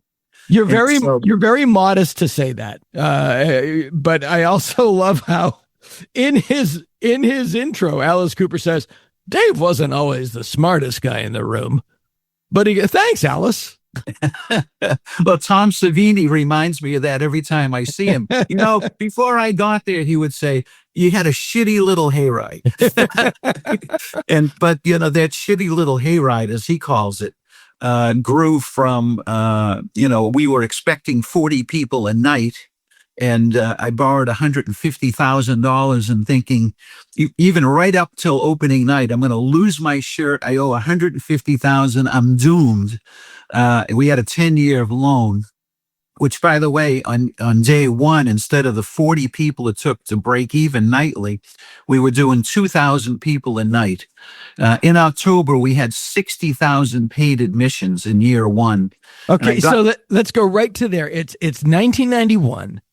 And you're in Berlin, Massachusetts. Where is Berlin, Massachusetts? In the middle of nowhere. It's west of Boston, on the way to Worcester. Because I'm from Hopedale, which is Milford. So how far? I knew about Berlin. I've never been to Berlin. I've missed Spooky World. By the time Spooky World hit, I was out here already. Sure. Are you by like Fitchburg? It's actually next to Marlborough. Okay, gotcha. Yeah. All right. Okay. Yeah, you're kind of tucked up in there. Oh, it's definitely in the middle of nowhere. Yeah. It's kind of farm country, isn't it? It totally is. Our bumper crop was hay, which is what we used for the hay rides. Right. Yeah. So, and you're obviously, did you live in Berlin? Did you live near Berlin? And I was born in Brighton. Sure. Spent a lot of time in Watertown. Gateway to Brighton, gateway to Alston. There you go. Exactly. But we were on a 4-story walk up. We had the cheapest apartment on the top floor, which kept me thin until I got the Nestle sponsorship and gained. I was at the height of Spooky World success. I also had sponsorships. Sure. So when I booked Dunkin' Donuts and Nestle, I'd get an unlimited amount of donuts delivered, and it made me a severe diabetic, and then the chocolate cake, hundreds of cases of chocolate. And so I was 324 pounds. Wow. I was like Jabba the Hutt at Spooky World. I moved here to North Hollywood, California, and I dropped 100 pounds right away. Sure. So, not even trying, just getting away. Getting away. But the Dunkin' Donuts did follow you out. Yeah, exactly. But now I think it's just called Dunkin'. I think that they had like a big corporate thing in this. Get donut out of the title. Right. Because of just changing taste. But I don't know, there's still a lot of donut places. People like donuts. Well, in the Hollywood area, there's tons of donut shops. And if you watch a movie called Donut King, you'll understand the one man who from Cambodia brought all of his relatives over here and opened up a couple of hundred Dunkin' I want to see. I have no knowledge of that. This guy is fascinating. It's called Donut King. He would have all of his relatives sleep in the back room of each donut shop. Low cost overhead because he would be, all relatives. Is this early 70s? This is 70s. He worked for because he probably left Cambodia because of the war. He was right, exactly. He fled there, and he worked for Winchell's, and he went to Winchell's Donut University, and then, as it turned out, Winchell's president said it's the worst thing we ever did because this guy put us out of business in California. Wow! And but it's that's a really fascinating doc called Donut King. Oh, I'm writing that down. That sounds right up. That's right. Yeah, there's a couple of Dunkins out here, but I think they're just called Dunkin'. Well, anyways, this guy kept out the donut industry just to his friends and relatives. Amazing. So you were you like obviously were you like a monster kid, or did you just clearly see a business opportunity? There's no wrong answer, Dave. Well, from the Boston area, you will know the famous place that was utopia for you in your age group and our age group was the Joke Shop in downtown Boston. And so my dad came home one day and said, "Hey, we own a joke shop." And here I am, 13 years old. And it's like, okay, and I would work 6 days a week in our Halloween section of the joke shop. And to make a long story short, it developed and we created a wholesale division. And then, the property became so valuable, we sold it to a high-rise condo development. But I was headhunted by Ruby's Costume Company, which is the biggest Halloween maker in the world. Right. And so I learned Halloween and I learned props and displays for haunted houses and so forth. So that was my entree. I grew up in horror and Halloween at age 13. I just watched Breakfast at Tiffany's, which I've not seen, which is a great movie. And there's also scenes with Mickey Rooney in Yellowface, which are ghastly. Yeah. But at one point, because I've never seen it front to back, I finally just sat down. This is a classic movie I have to watch. Sure. They go into a store that has a Halloween display. It's like Halloween, and you see what Halloween displays were like in 1960. It's really, which was just the beginning of the monster boom. Yeah, sure. I know the joke shop well. So I guess I can see that as a natural extension. And then you think, for the month of October, we'll do a hayride, and it was a roll of the dice. You could have totally, but I was in the right hands. Tommy came to Spooky World and stayed there for months. Tom Savini? Okay. But I'm talking about right at the beginning, that first night when you were afraid you weren't going to get 40 people. This is what, October of 91? Exactly. Okay. I mean, I had 4 portalets, and by the end of the week, we had 20 of them. Right. By the end of the month, we had 40 of them. Right. And so it's like, and by the way, P.S., my wife and I were cleaning the bathrooms at 2 a.m. the first week. I can't do this anymore. Yeah, that's how you know you married the right person. I got a theme park to run.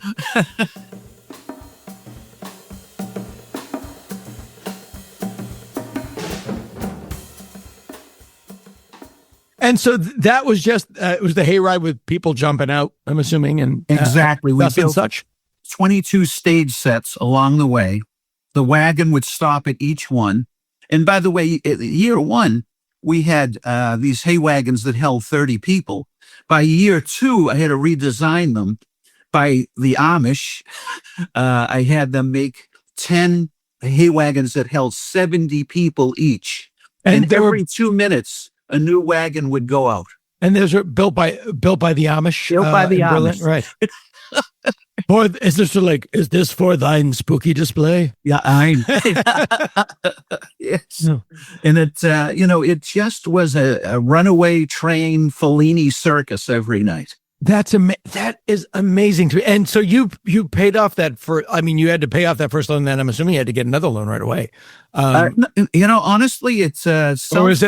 It was self-funded. Yeah. It's when you have 60,000 admissions, and back then the ticket was only $15, but it was kind of a windfall. I mean, plus, there was other issues. Then you don't have enough staff.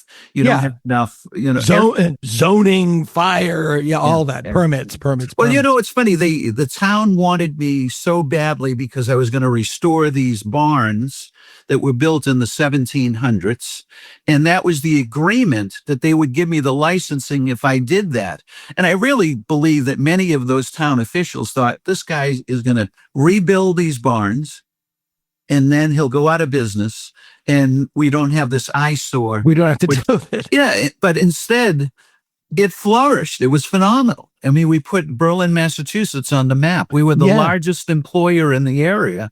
And, in season, we hired 400 people to operate Spooky World. And what was your season? Just the month of October. Yeah, just the month of October. 31 nights, yeah. Yeah, but now it starts Did that expand as Spooky World progressed? Oh yeah, I mean, each year Tommy would come back. He would live in the main farmhouse. How did Tom? For people who don't know, Tom Savini is great special effects makeup genius. One of the legends, Rick Baker, Tom Savini, Night of the Living Dead, and all that stuff. I'm sure everybody who listens to this podcast knows who Tom Savini is. How did he even get involved? Because he's in Pittsburgh. Yeah, back then you can open up a phone book and you can find somebody's name. And that's what I did. I introduced myself and he said, "This is never going to work. You're crazy." But then he came out in the summer and he helped us develop the hayride. And and then came back, of course, in October, for the launch. And at that point, he drank the Kool-Aid. He said, "We've got to add." The first thing you got to do is change the name. Spooky Hayrides is not what this should be called. It should be like Disneyland, Disney World. How about Spooky World? I said, "Okay, that sounds like a great name." I changed the name 2 weeks into the season to Spooky World. Sure. For the next year. And so we added a haunted house attraction each year. We added a huge Monster Midway, all themed carnival games and food products, all themed to horror. Right. Dark rides from various fairs and carnivals. And then do you remember the Boston Phoenix? Of course, yeah. And their radio station, WFNX. Exactly. You open up the back pages and there was classic. My guy Ty in the morning. I hired every street performer that had listed their names in the back page of the Phoenix. So I hired strolling musicians. I hired puppeteers. I even hired a barbershop quartet. These four guys were, in their 80s. Zombied them up. And the sad thing is, it got really cold later in the month of October. And suddenly only 3 showed. And I said, "Where is, so-and-so, your fourth?" "Oh, he died over the weekend. He had pneumonia." It's like, oh, no. I felt so responsible, but the show must go on. They came right back and they sang, every night for the whole month of October. They're from New England. They know. They know what they're getting into. Now, and so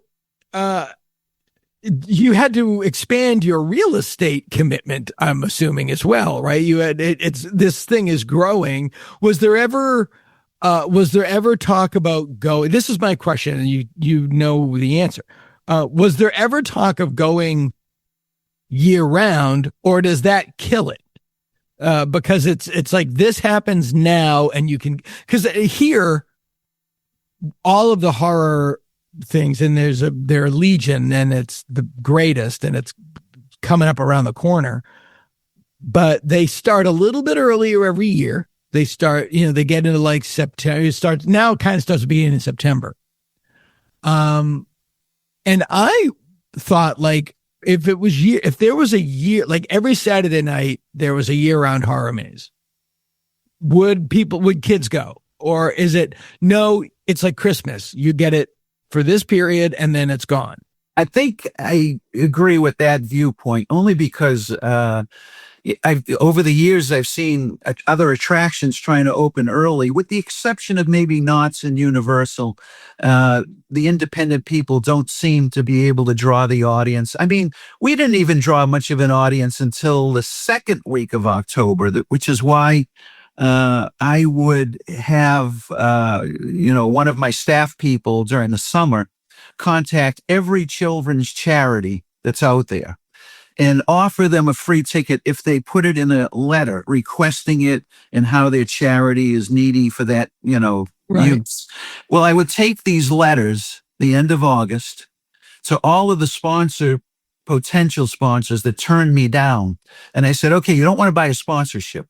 I'll give it to you for free if you buy these charity folks their tickets."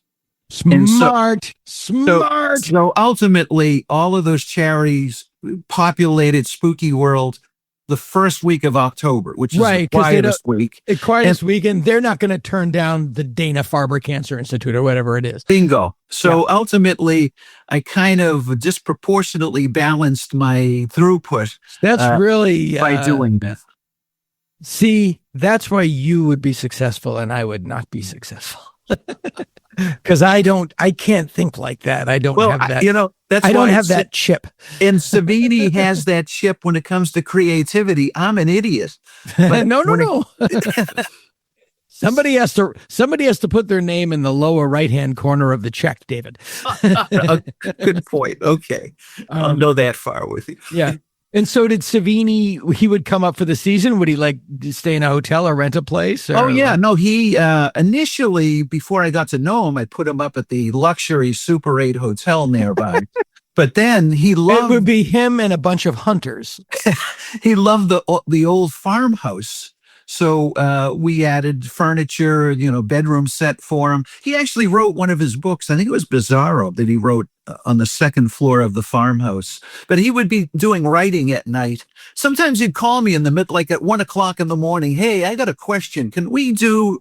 And he had all kinds of creative ideas. Oh no, I find that life that sounds great. I do that in a New York minute. And I would answer the phone, and I would, I'd be into it. So and we're both a little nutty.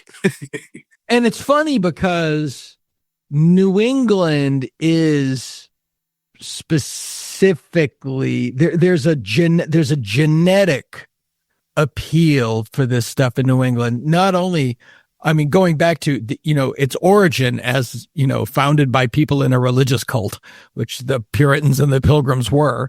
Right. They were doomsday cults.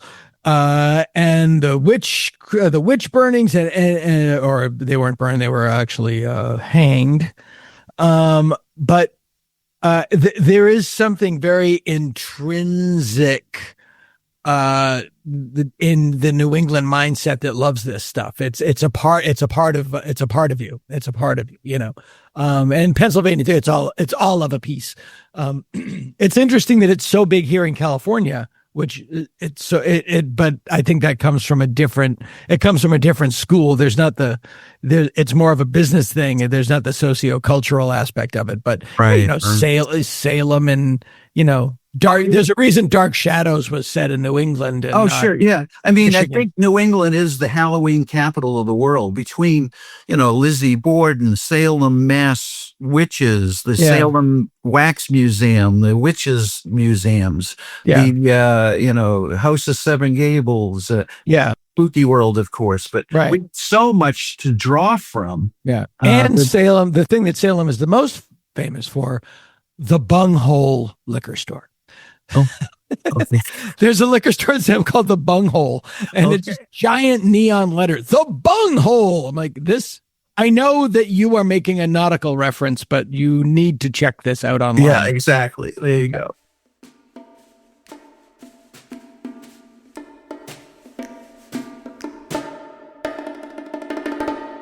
You became friends with so many people. So now you're friends with Tom Savini, and then you become friends with Alice Cooper.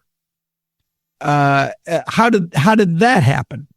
I had a partner who, by day, his job was to operate a facility called the Orpheum Theater. Sure. Downtown Boston. Yep. And he was under the employ of Don Law, who was a famous producer. And because there's a name, because my partner Sean knew so many people, he connected me with Alice. And Alice said, and he lives in Hawaii, doesn't he? Well, no, actually, sometimes he's at Shep Gordon's place in Maui. You're right. Yeah. But he basically lives to golf. Exactly. That's I found out what his hot button was. That's where I was going with this. Oh, good. Great. Yeah, he lives outside of Phoenix, actually. But we made friends. And, when I spoke to Toby Mammis, his local manager here, he said, you got to keep him busy with golf. He loves golf. Get him good golfers to play with. So I found the best course. It's called the International Course. It's a 9-hole. It's beloved by top golfers in the world. Where is it? I'm sure my brother goes there. It's near Berlin. I mean, it's maybe Lancaster, one of those small towns. I'm sure Spencer. I'm sure my brother goes there because my oldest brother's a golfer. So I would arrange for him to do some phoners in the morning in the limo while we took him each morning to play golf. And he said, get me good golfers. So I would, again, Dana, you'll get a kick out of this. I would call those potential sponsors. Sure. And say, who plays golf? Wouldn't you like to play with Alice Cooper? Yeah, who wants to when he go comes golfing in with Alice October? Cooper? And by the way, here's the contract if you want to sign for the sponsorship this fall. People love celebrities. And so I got him busy. And then, Alice caught on. He said, look, I know you're making a buck on this. That's fine. But at least get me the best of the, sponsors, golfers to play with. I don't want lame people to play with. And I totally got that. But every morning he would go out and play, 9 holes of golf. And then come back and chill for the afternoon, then head to Spooky World at 6:00 the autograph line was a mile long. Hell yeah. And then I'm assuming you also get, I don't know if WAAF was still going. Oh, Greg Neal loved Spooky World. For WAAF to go to interview Alice Cooper, I mean, it's a no-brainer. And Hill wanted something edgy that other places that we were sending them to. So, one of the Scream Queens, and I'm not going to talk names here, right? But in order to, because Greg was whining about, wanted something different, one of the Scream Queens in the green room took off all of her clothes and walked in and said, oh, David says hello from Spooky World to Greg. Now, Greg didn't let on that this gal was totally naked, did the whole interview with no clothes, just the smile on her face. And, were her initials LQ by chance? No, they weren't actually. And I know what you're talking about. With me, it's very sweet. It's amazing. Yeah. Oh, that's fantastic. But yeah, Hillman would take all of my horror celebrities, which was great. And they would do feature interviews and, but that is how, I mean, that's how, and this is your brain and not my brain. That's how business works. I'm going to help you and you're going to help me. And we're both going to make a buck. Exactly. And where, just to go 30,000 feet, where our system has gone awry is now there's this mentality of like, and then I'll screw you and make all the money.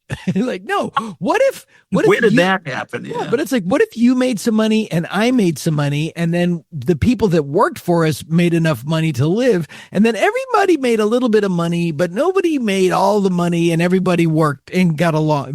That somehow has become an un-American belief. All right. Like they said in The Godfather, you've got to share the water from the well. You become friends with Alice Cooper. You become friends with Linda Blair. Yeah, Linda Blair.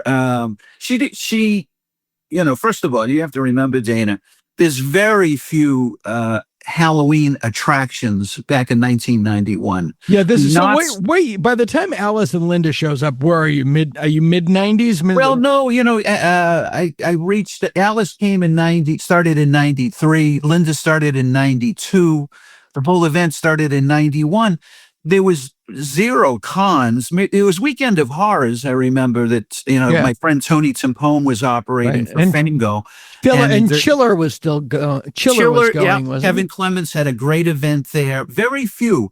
But as far as haunted houses, a place where horror celebrities can sign autographs, there were none. When I brought Kane and Gunnar in for year one, Gunnar Hansen is Leatherface. And Kane Hodder. Yeah, I would pay, I guess it's okay to say like $1,000 a week for 4 weeks. And that those figures are different now. And there were free autographs. By year 2, I thought, I think there's a business of these celebrities charging for the autograph.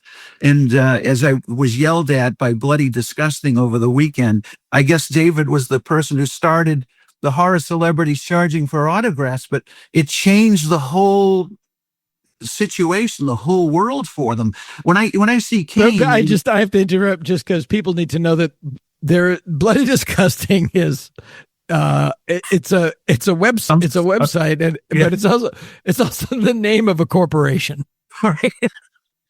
Bloody Disgusting. I'm sorry. Yeah, they have a podcast, and they were actually a moderator of my Q&A panel over the weekend. That is a massive business. Well, Kane tells everybody affectionately, and this is kind of sad, but I bought my first car, he would say, because of me being Jason in Friday the 13th. He said, but I bought my first house because of David Bertolino brought on Spooky World. And, the revenue. I mean, I was just with Alice. The autographs were $120 a piece. You sign 400 or 500 of them in a day. It's pretty damn good revenue. And the people, and it's a beautiful business because the people are happy that have the autograph and they have the check. Because I don't make that money, but I've done it. And you get a little money, the people get money. And for all of these people, it pays for a lot of these people that pays for their lives. Exactly. Like I know a lot of people that it's a huge part of their yearly revenue. Exactly.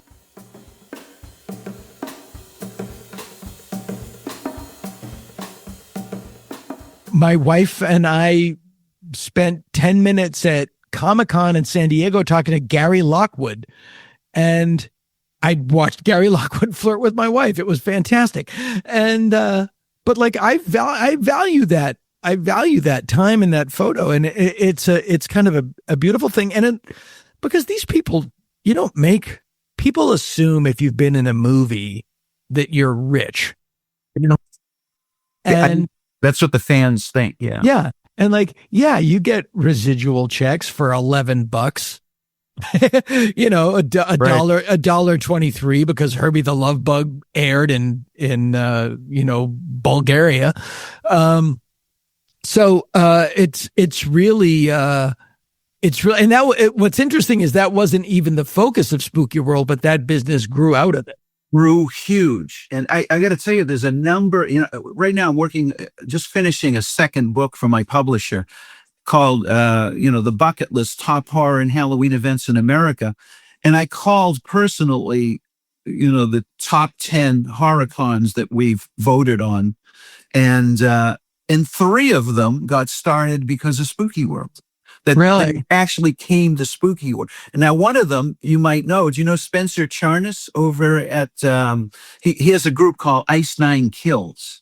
Phenomenal. He's the new Alice Cooper. Okay. And he, when Spooky World closed, the folks at AAF started an event called Rockin' Shock in Worcester. Nice. At the DCU. And then this young fellow comes about and buys Rockin' Shock. And why did he buy it? Because as a kid, he went to Spooky World and was inspired. He wrote his horror music as a result of it.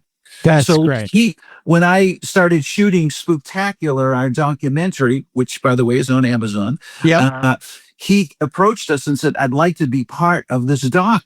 So we, interviewed him, and actually production-wise, he was brought on as an associate producer. But here's a guy who started a band because of Spooky World, started a horror con as a result of Spooky World, and now I'm going there in Boston in October to do a panel with my pal, Linda Blair.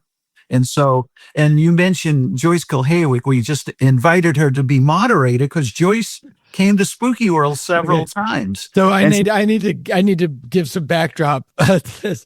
I'm from Massachusetts, and Joyce Kilhawick was on Channel 4. She was the local entertainment reporter. And I always remember Joyce Kilhawick reporting live from First Night. Was always the thing that she would do. Yeah. Which was New Year's Eve. And then I open up the book. I'm like, oh my God, it's Joyce Kilhawick. Now, is she still on WBZ out there? Or? I think she's kind of semi-retired, although her presence I see in theater reviews and such. That's so great. I'm out here with you in California. Yeah, right. Yeah. Is Dana Hersey still around? No, I think he passed away. Oh no! Yeah, he did some event, the Movie Loft. The Movie Loft, of course. Yeah. And so he would And do horror movies, and he would do the intros at Spooky World with my celebrities. Oh, that's fantastic. I didn't know that. But yeah, see, I was already out here for all of that stuff, but I also remember Dana Hersey from Ask the Manager. Yes. Jesus, you do go back, don't you? I remember that. Channel 38. Yeah, for people that don't know, this is almost SCTV. There was Channel 38 was the local UHF station in Massachusetts, one of several, and 38, 56, and 27. That's right. Yeah. They had a show called Ask the Manager, which is on Sunday nights at 10:30, where you could write letters, and Dana Hersey would read the letters to Joseph C. Domino. Oh my God! The vice president and general manager of TV 38. You got a hell of a memory, pal. Well, because one time they showed Conquest of the Planet of the Apes, but they put the reels out of order. Okay. And I wrote a letter, and I was in high school, but I wrote a very sarcastic letter that they read. Get it right. That they read. Because I love, for some reason, I mean, I was such a messed up weirdo. I loved that show. Right. So 100 years later, I'm on a sitcom called Working.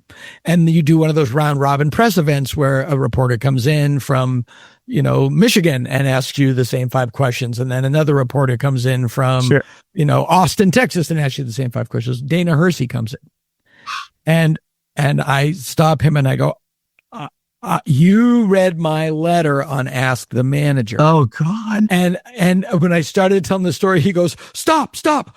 I remember that. I remember that letter. That is so wild. And it was really one of my seminal moments of like, I ran into Dana Hersey at a funeral parlor in downtown New York, Lower Manhattan. It was called, there was a play that they converted it in at an actual funeral parlor. And I was sitting in the second to last row. The play was called Grandma Sylvia's Funeral. Great. And they actually brought in a hearse and the grandma fell out of the coffin. I mean, it was a whole show, And so Dana was sitting behind me and he had a bottle of peach schnapps. And he recognized me, and we were passing it back, and we got totally stoned in the back 2 rows of Grandma Sylvia's funeral, watching that together. Wow. Dana Hersey died in 2025. Wow. Fun guy. Yeah, and he was only 77. He was a young man. That world of local TV is it's such a huge. It's a part of Americana. They were so easy to deal with in those. It wasn't a big, like, Channel 50, walk in. Just walk in. I get calls from Channel 56 all the time saying, hey, you're giving all your TV money to WBZ. How do we get a piece of it? And I would say, well, let's see. WBZ brought Willard Scott to do the weather. WBZ has Bruce Schwegler during their weather forecast talking about, it's going to be a great night at Spooky World tomorrow. And so people need to know Bruce Schwegler attacked a weather forecast the way Pete Townsend played guitar. Like he was he was possessed. Yes. Well, he was very helpful, by the way, but that's a tip. I don't know if it's a legal story to bring about, but well, tell me and I'll edit it if I have to. All right. Well, let me just quickly go back to the 56. Yeah. So I said, 56, what are you going to do for me?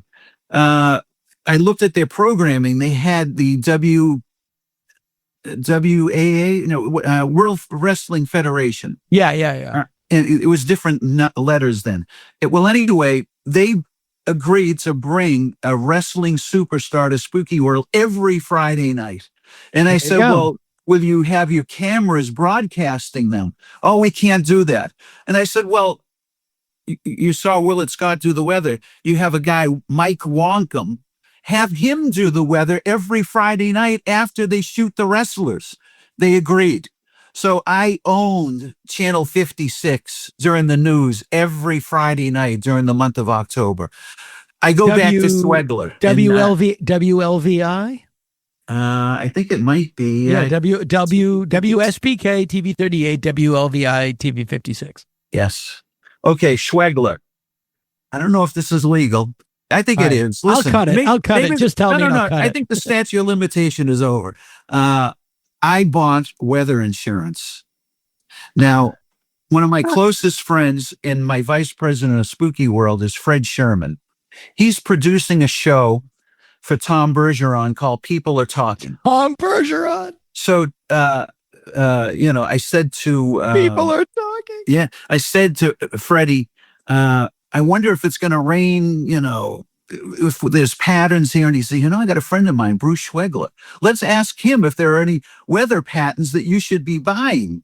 So I'd call Schwegler and would have these phone meetings, and he would say, all right, do you need to pick an airport? And I said, yeah, should I pick Worcester? Should I pick Hartford? Should I pick Boston? He says, okay, there's a front coming through, and it looks like it's going to go Highlands. I would say, buy the weather insurance for Worcester. And he and I would talk. Amazing. And he had, back then, sophisticated equipment. Sure. Doppler radar. Exactly. So, it would, I kind of had the advantage of buying weather insurance, and I did very well.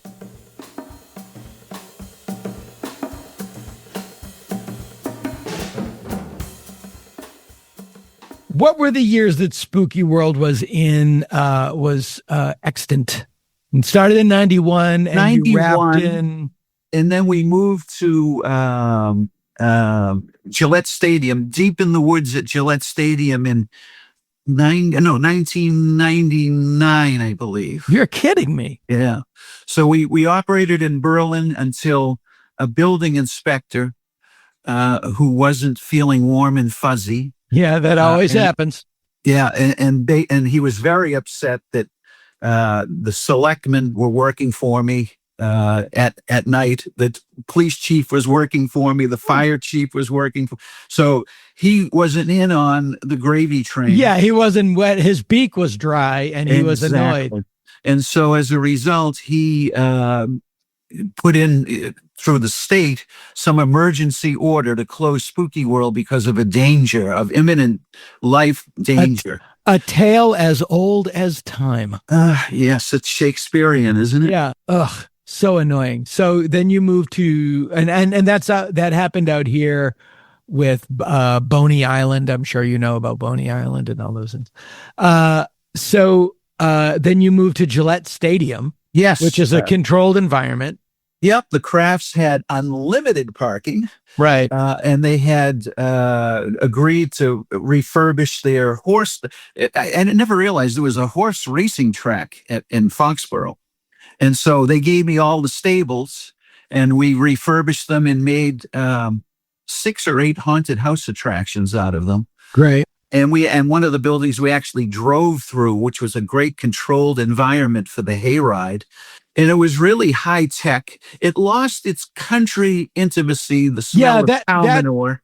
Yeah, no. But I understand exactly what you're saying. That's what I thought about it, because and the same thing happened with Boney Island. It moved from Rick Palizzi's house to Griffith Park, and then it bounced around because of a neighbor. Yeah, It does lose that mystique. Yeah, but it still ran. I mean, because my favorite attraction out here used to be the Pierce College haunted corn maze. Pierce College is an agriculture college up in Northridge. Yeah.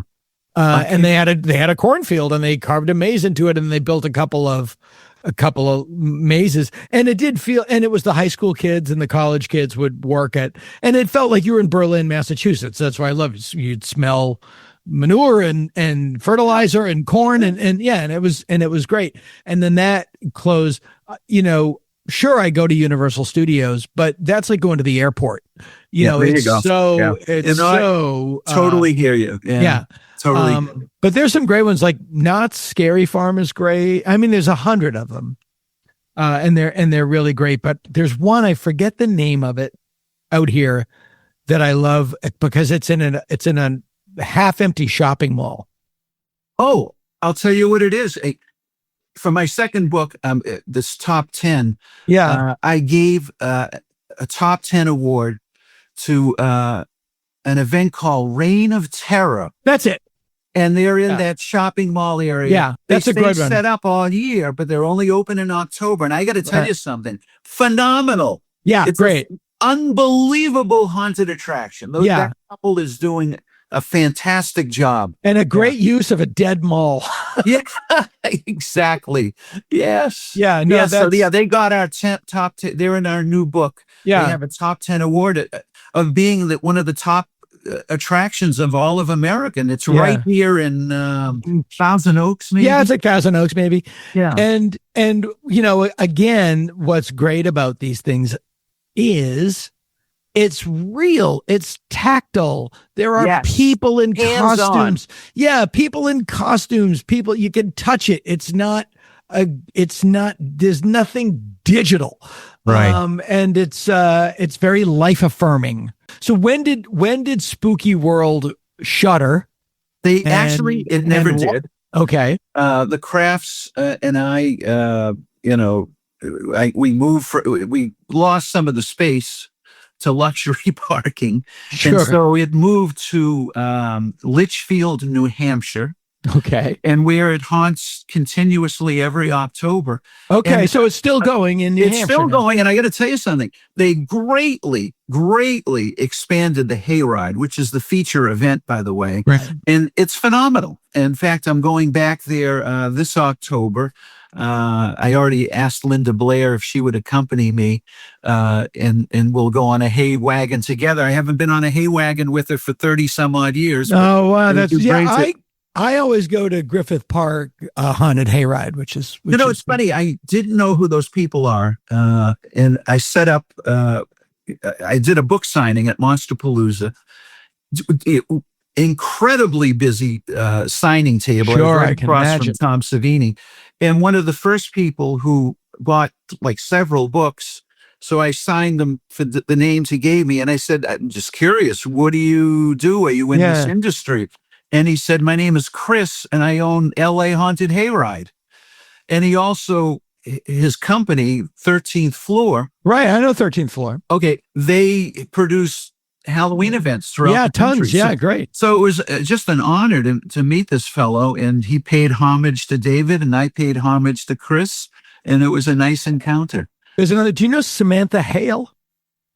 Very good friend of mine. There you go. And Samantha Hale, for people who don't know, is a comedian. I went to Horror Nerd last month and gave out a couple of books for prize winners at her event. And she's come over here. She visits here regularly.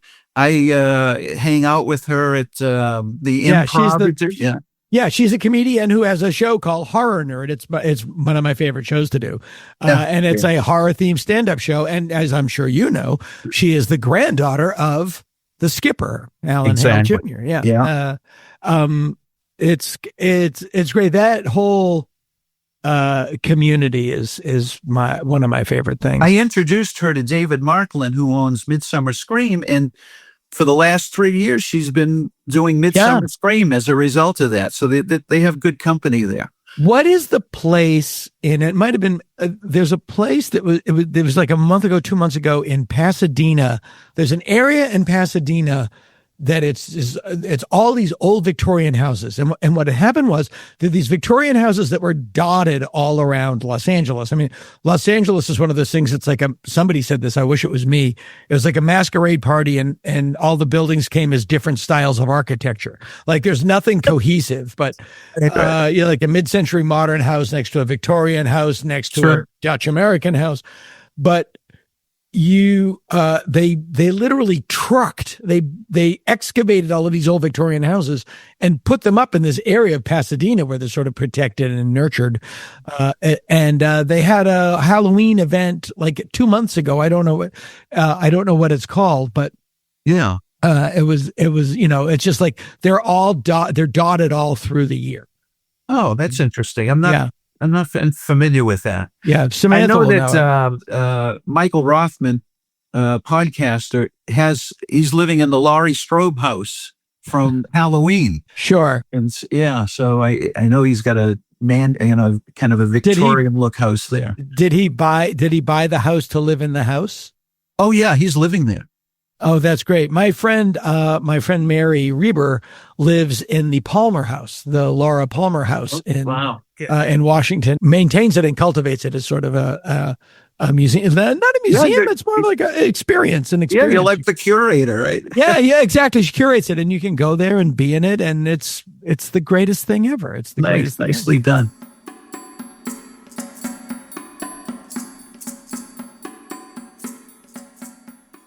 When did you sort of disengage from the day-to-day? Like at its peak, I'm assuming it was your year-round job, correct? That's the thing. Like you wrap it and so easy. People think, they make a killing and it's 1 month a year.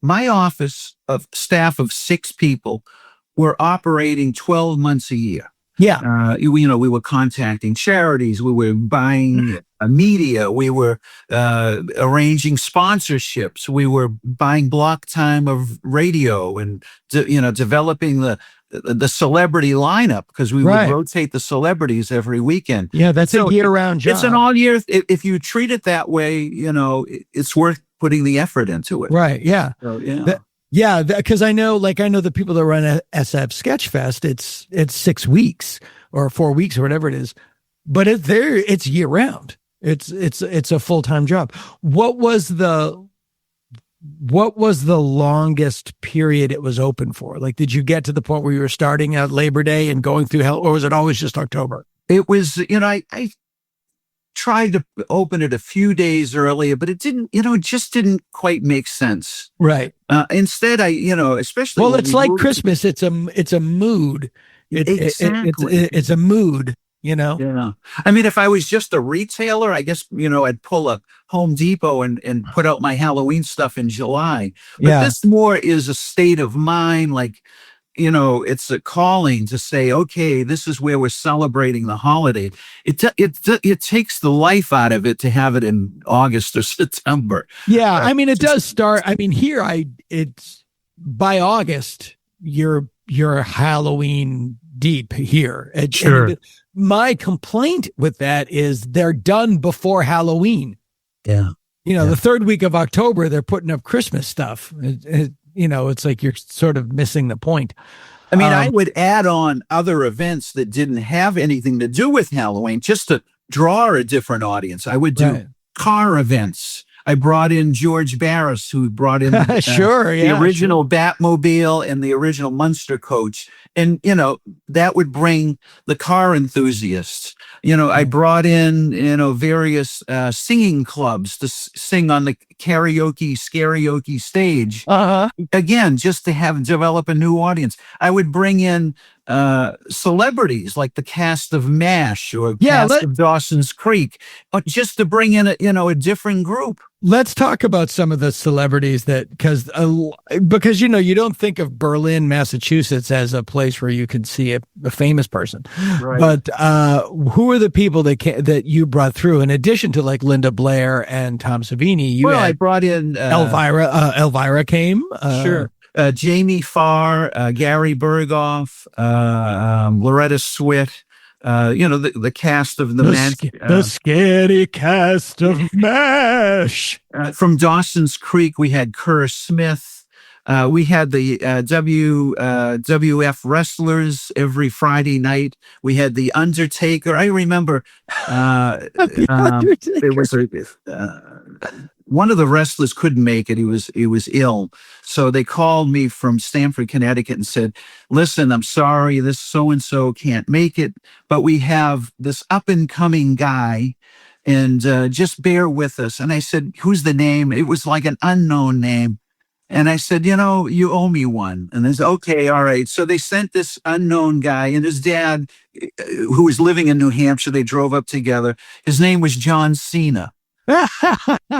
And, hardly recognized, signed autographs. It was fun. Now I wrote to him to see if he would be in the book. And there was crickets in the background. He's a busy dude. Yeah, he's a busy guy. Oh, that's fantastic. And I keep going back to that local TV thing. I was talking last night about WKRP in Cincinnati, which is such an there are two shows that are classic sitcoms that haven't gotten their due. That they're not eternal, like which is Barney Miller and WKRP in Cincinnati, that I don't think have the afterlife they deserve. And you talk about Channel 56 and Channel 38. That was such a specific thing, and the one thing on TV now that still evokes it is Svengoolie, which, although national, feels like a local show. Yeah, it does feel like that. And they have deep. Did he ever come out? Did you ever do anything with Rich? No, I actually Flashback Horror Weekend in Chicago last year. I'm deep in the book, and I want to deliver a trophy to those people who run the con. What I didn't know is, hey, David, my wife and I started this con. We're the #1 con in the Midwest, and it's all because of going to Spooky World as fans. And I was like totally humbled. I brought a second trophy, Lifetime Achievement Award, again in the upcoming book. And I said, listen, if you can bring me to the front of the line, I'd like to give this to Svengoolie and take a picture so we can put it in the book. And they said, give us 15 minutes. Now Svengoolie packs up, he leaves, and I don't see him. So the owners, the producers take me to a corridor, and all of a sudden I hear my name being introduced, and they open the doors with the producer, and they hand walk me up on the stage to hand Svengoolie this top 10 award, which was going to appear in his show, by the way, which is wonderful. Yeah. And so I hand him this Lifetime Achievement Award, and that's how I got the chance to spend a couple of minutes with Svengoolie. Jim Roach was the guy that probably opened the door. Yes. Yeah. No, I love those guys. I love those guys. So they're the I'm moderating their panel at San Diego Comic-Con. Oh, nice. Yeah. Oh, sweet. I love those guys so much. Yeah. And I just love that. I love that world of local late 70s, early 80s local television. Exactly. It's so American, it's so very American. So when did you pack up from the East Coast and move out here to sunny California? Because you're not retired. You're still running a ginormous business. Well, I'm I'm trying to retire, but now the second book is keeping me busy because they're sending me to horror cons to sign the book. Sure. And then while I'm at the horror cons, I'm adding more material for the second book, which is great. And so I came out here 13 years ago. I lived in a little guest cottage in Valley Village that I found on Craigslist. That's so funny. And the woman who owned the guest cottage or the home, the main house, had her niece visiting. And so I met her niece and didn't see her for another year. She came back and she was divorced by then. We started dating and since married. So I actually, found a place to live and a marriage partner, my soulmate. That's amazing. Then I found this house 12 years ago. It's got, as you can see in the back, like 5 little guest cottages. I have been to your. Oh, that's right. You've been here. That's right. I forgot about that. Yeah. Mick Garris and I went trick or treating. Yes. And so this brought me out here. I did a play called. Then this is weird. This is a strange thing. At the Las Vegas lingerie show, I was designing sexy costumes, and I had a product line, and I made a naughty nurse. I can't imagine there's any business for that. I made a naughty nurse costume, and the people in the booth at the cross said, "Can you add Linda Lovelace's embroidered name to the nurse?" And they told me the story about how their boss made the movie Deep Throat. Well, I was so fascinated by it. That night, they sent a car for me, brought me to their boss's place, had dinner with him. He was a former high-ranking Colombo crime family I was going to say, didn't that mean he was in the mafia? Yeah. And so I said, you should do a play or a movie about how you made this movie. It's fascinating. And he said, well, you write it. So I wrote something up, and a couple of days later, I handed it to the folks across from my booth, and they asked me to develop it. I just did it gratis. I wasn't looking for money. I'm not a writer. Yeah. And so Plus, you don't want to go to the Columbia crime family. No. This is the money you're giving me. Well, anyway, to make a long story short, when I visited Vegas the next time, he told me to meet him at a strip bar, one of 4 that he owned in Vegas on the downtown. Sure. And he sold me the rights to Deep Throat for $1.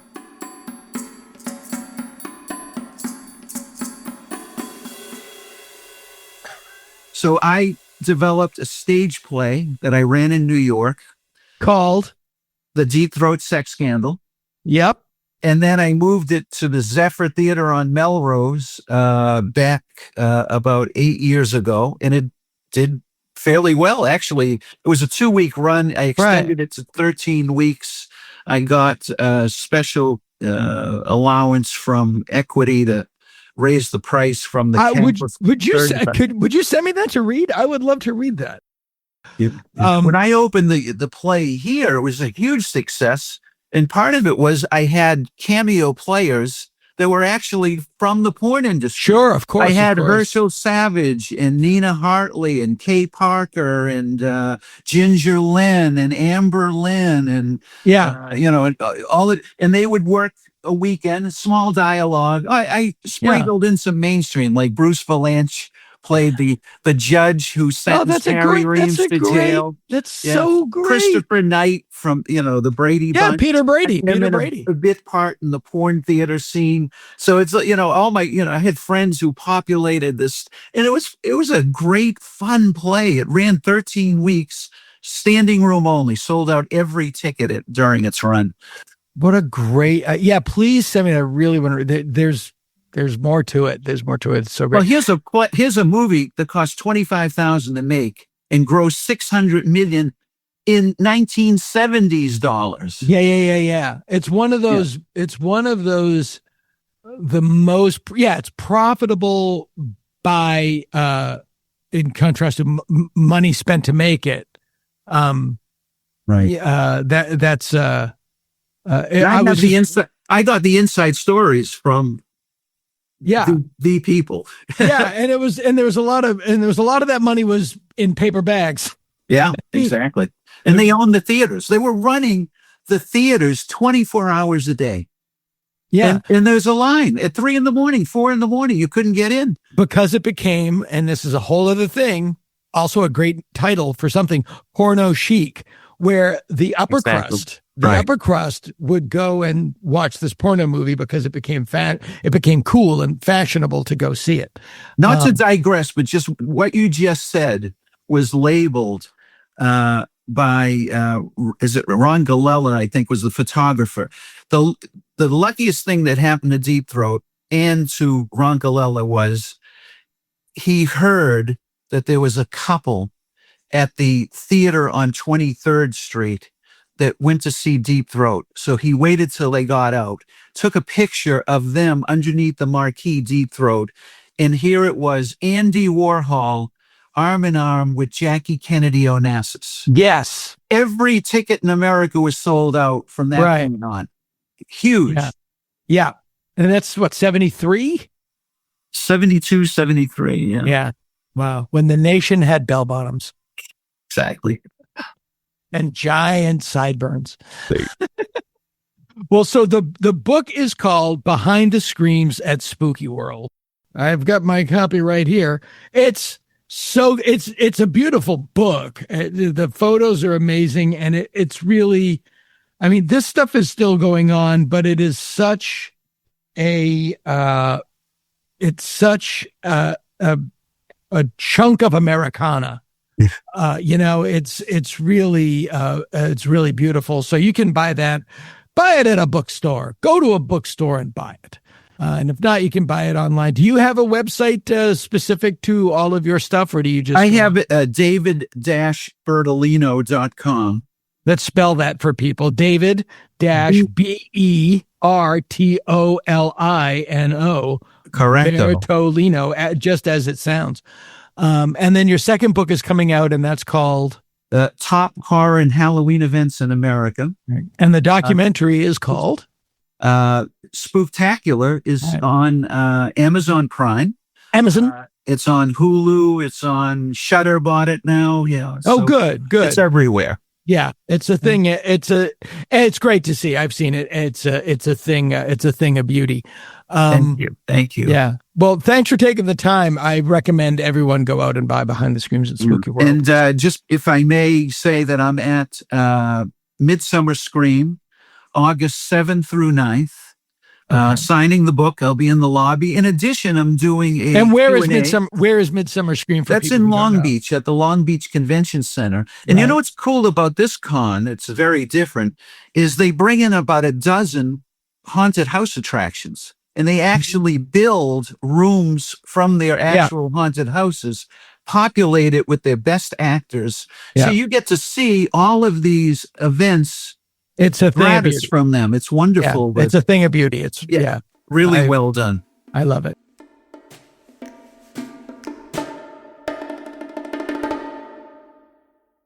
Other podcasts reach for the sky. Dana Gould. We barely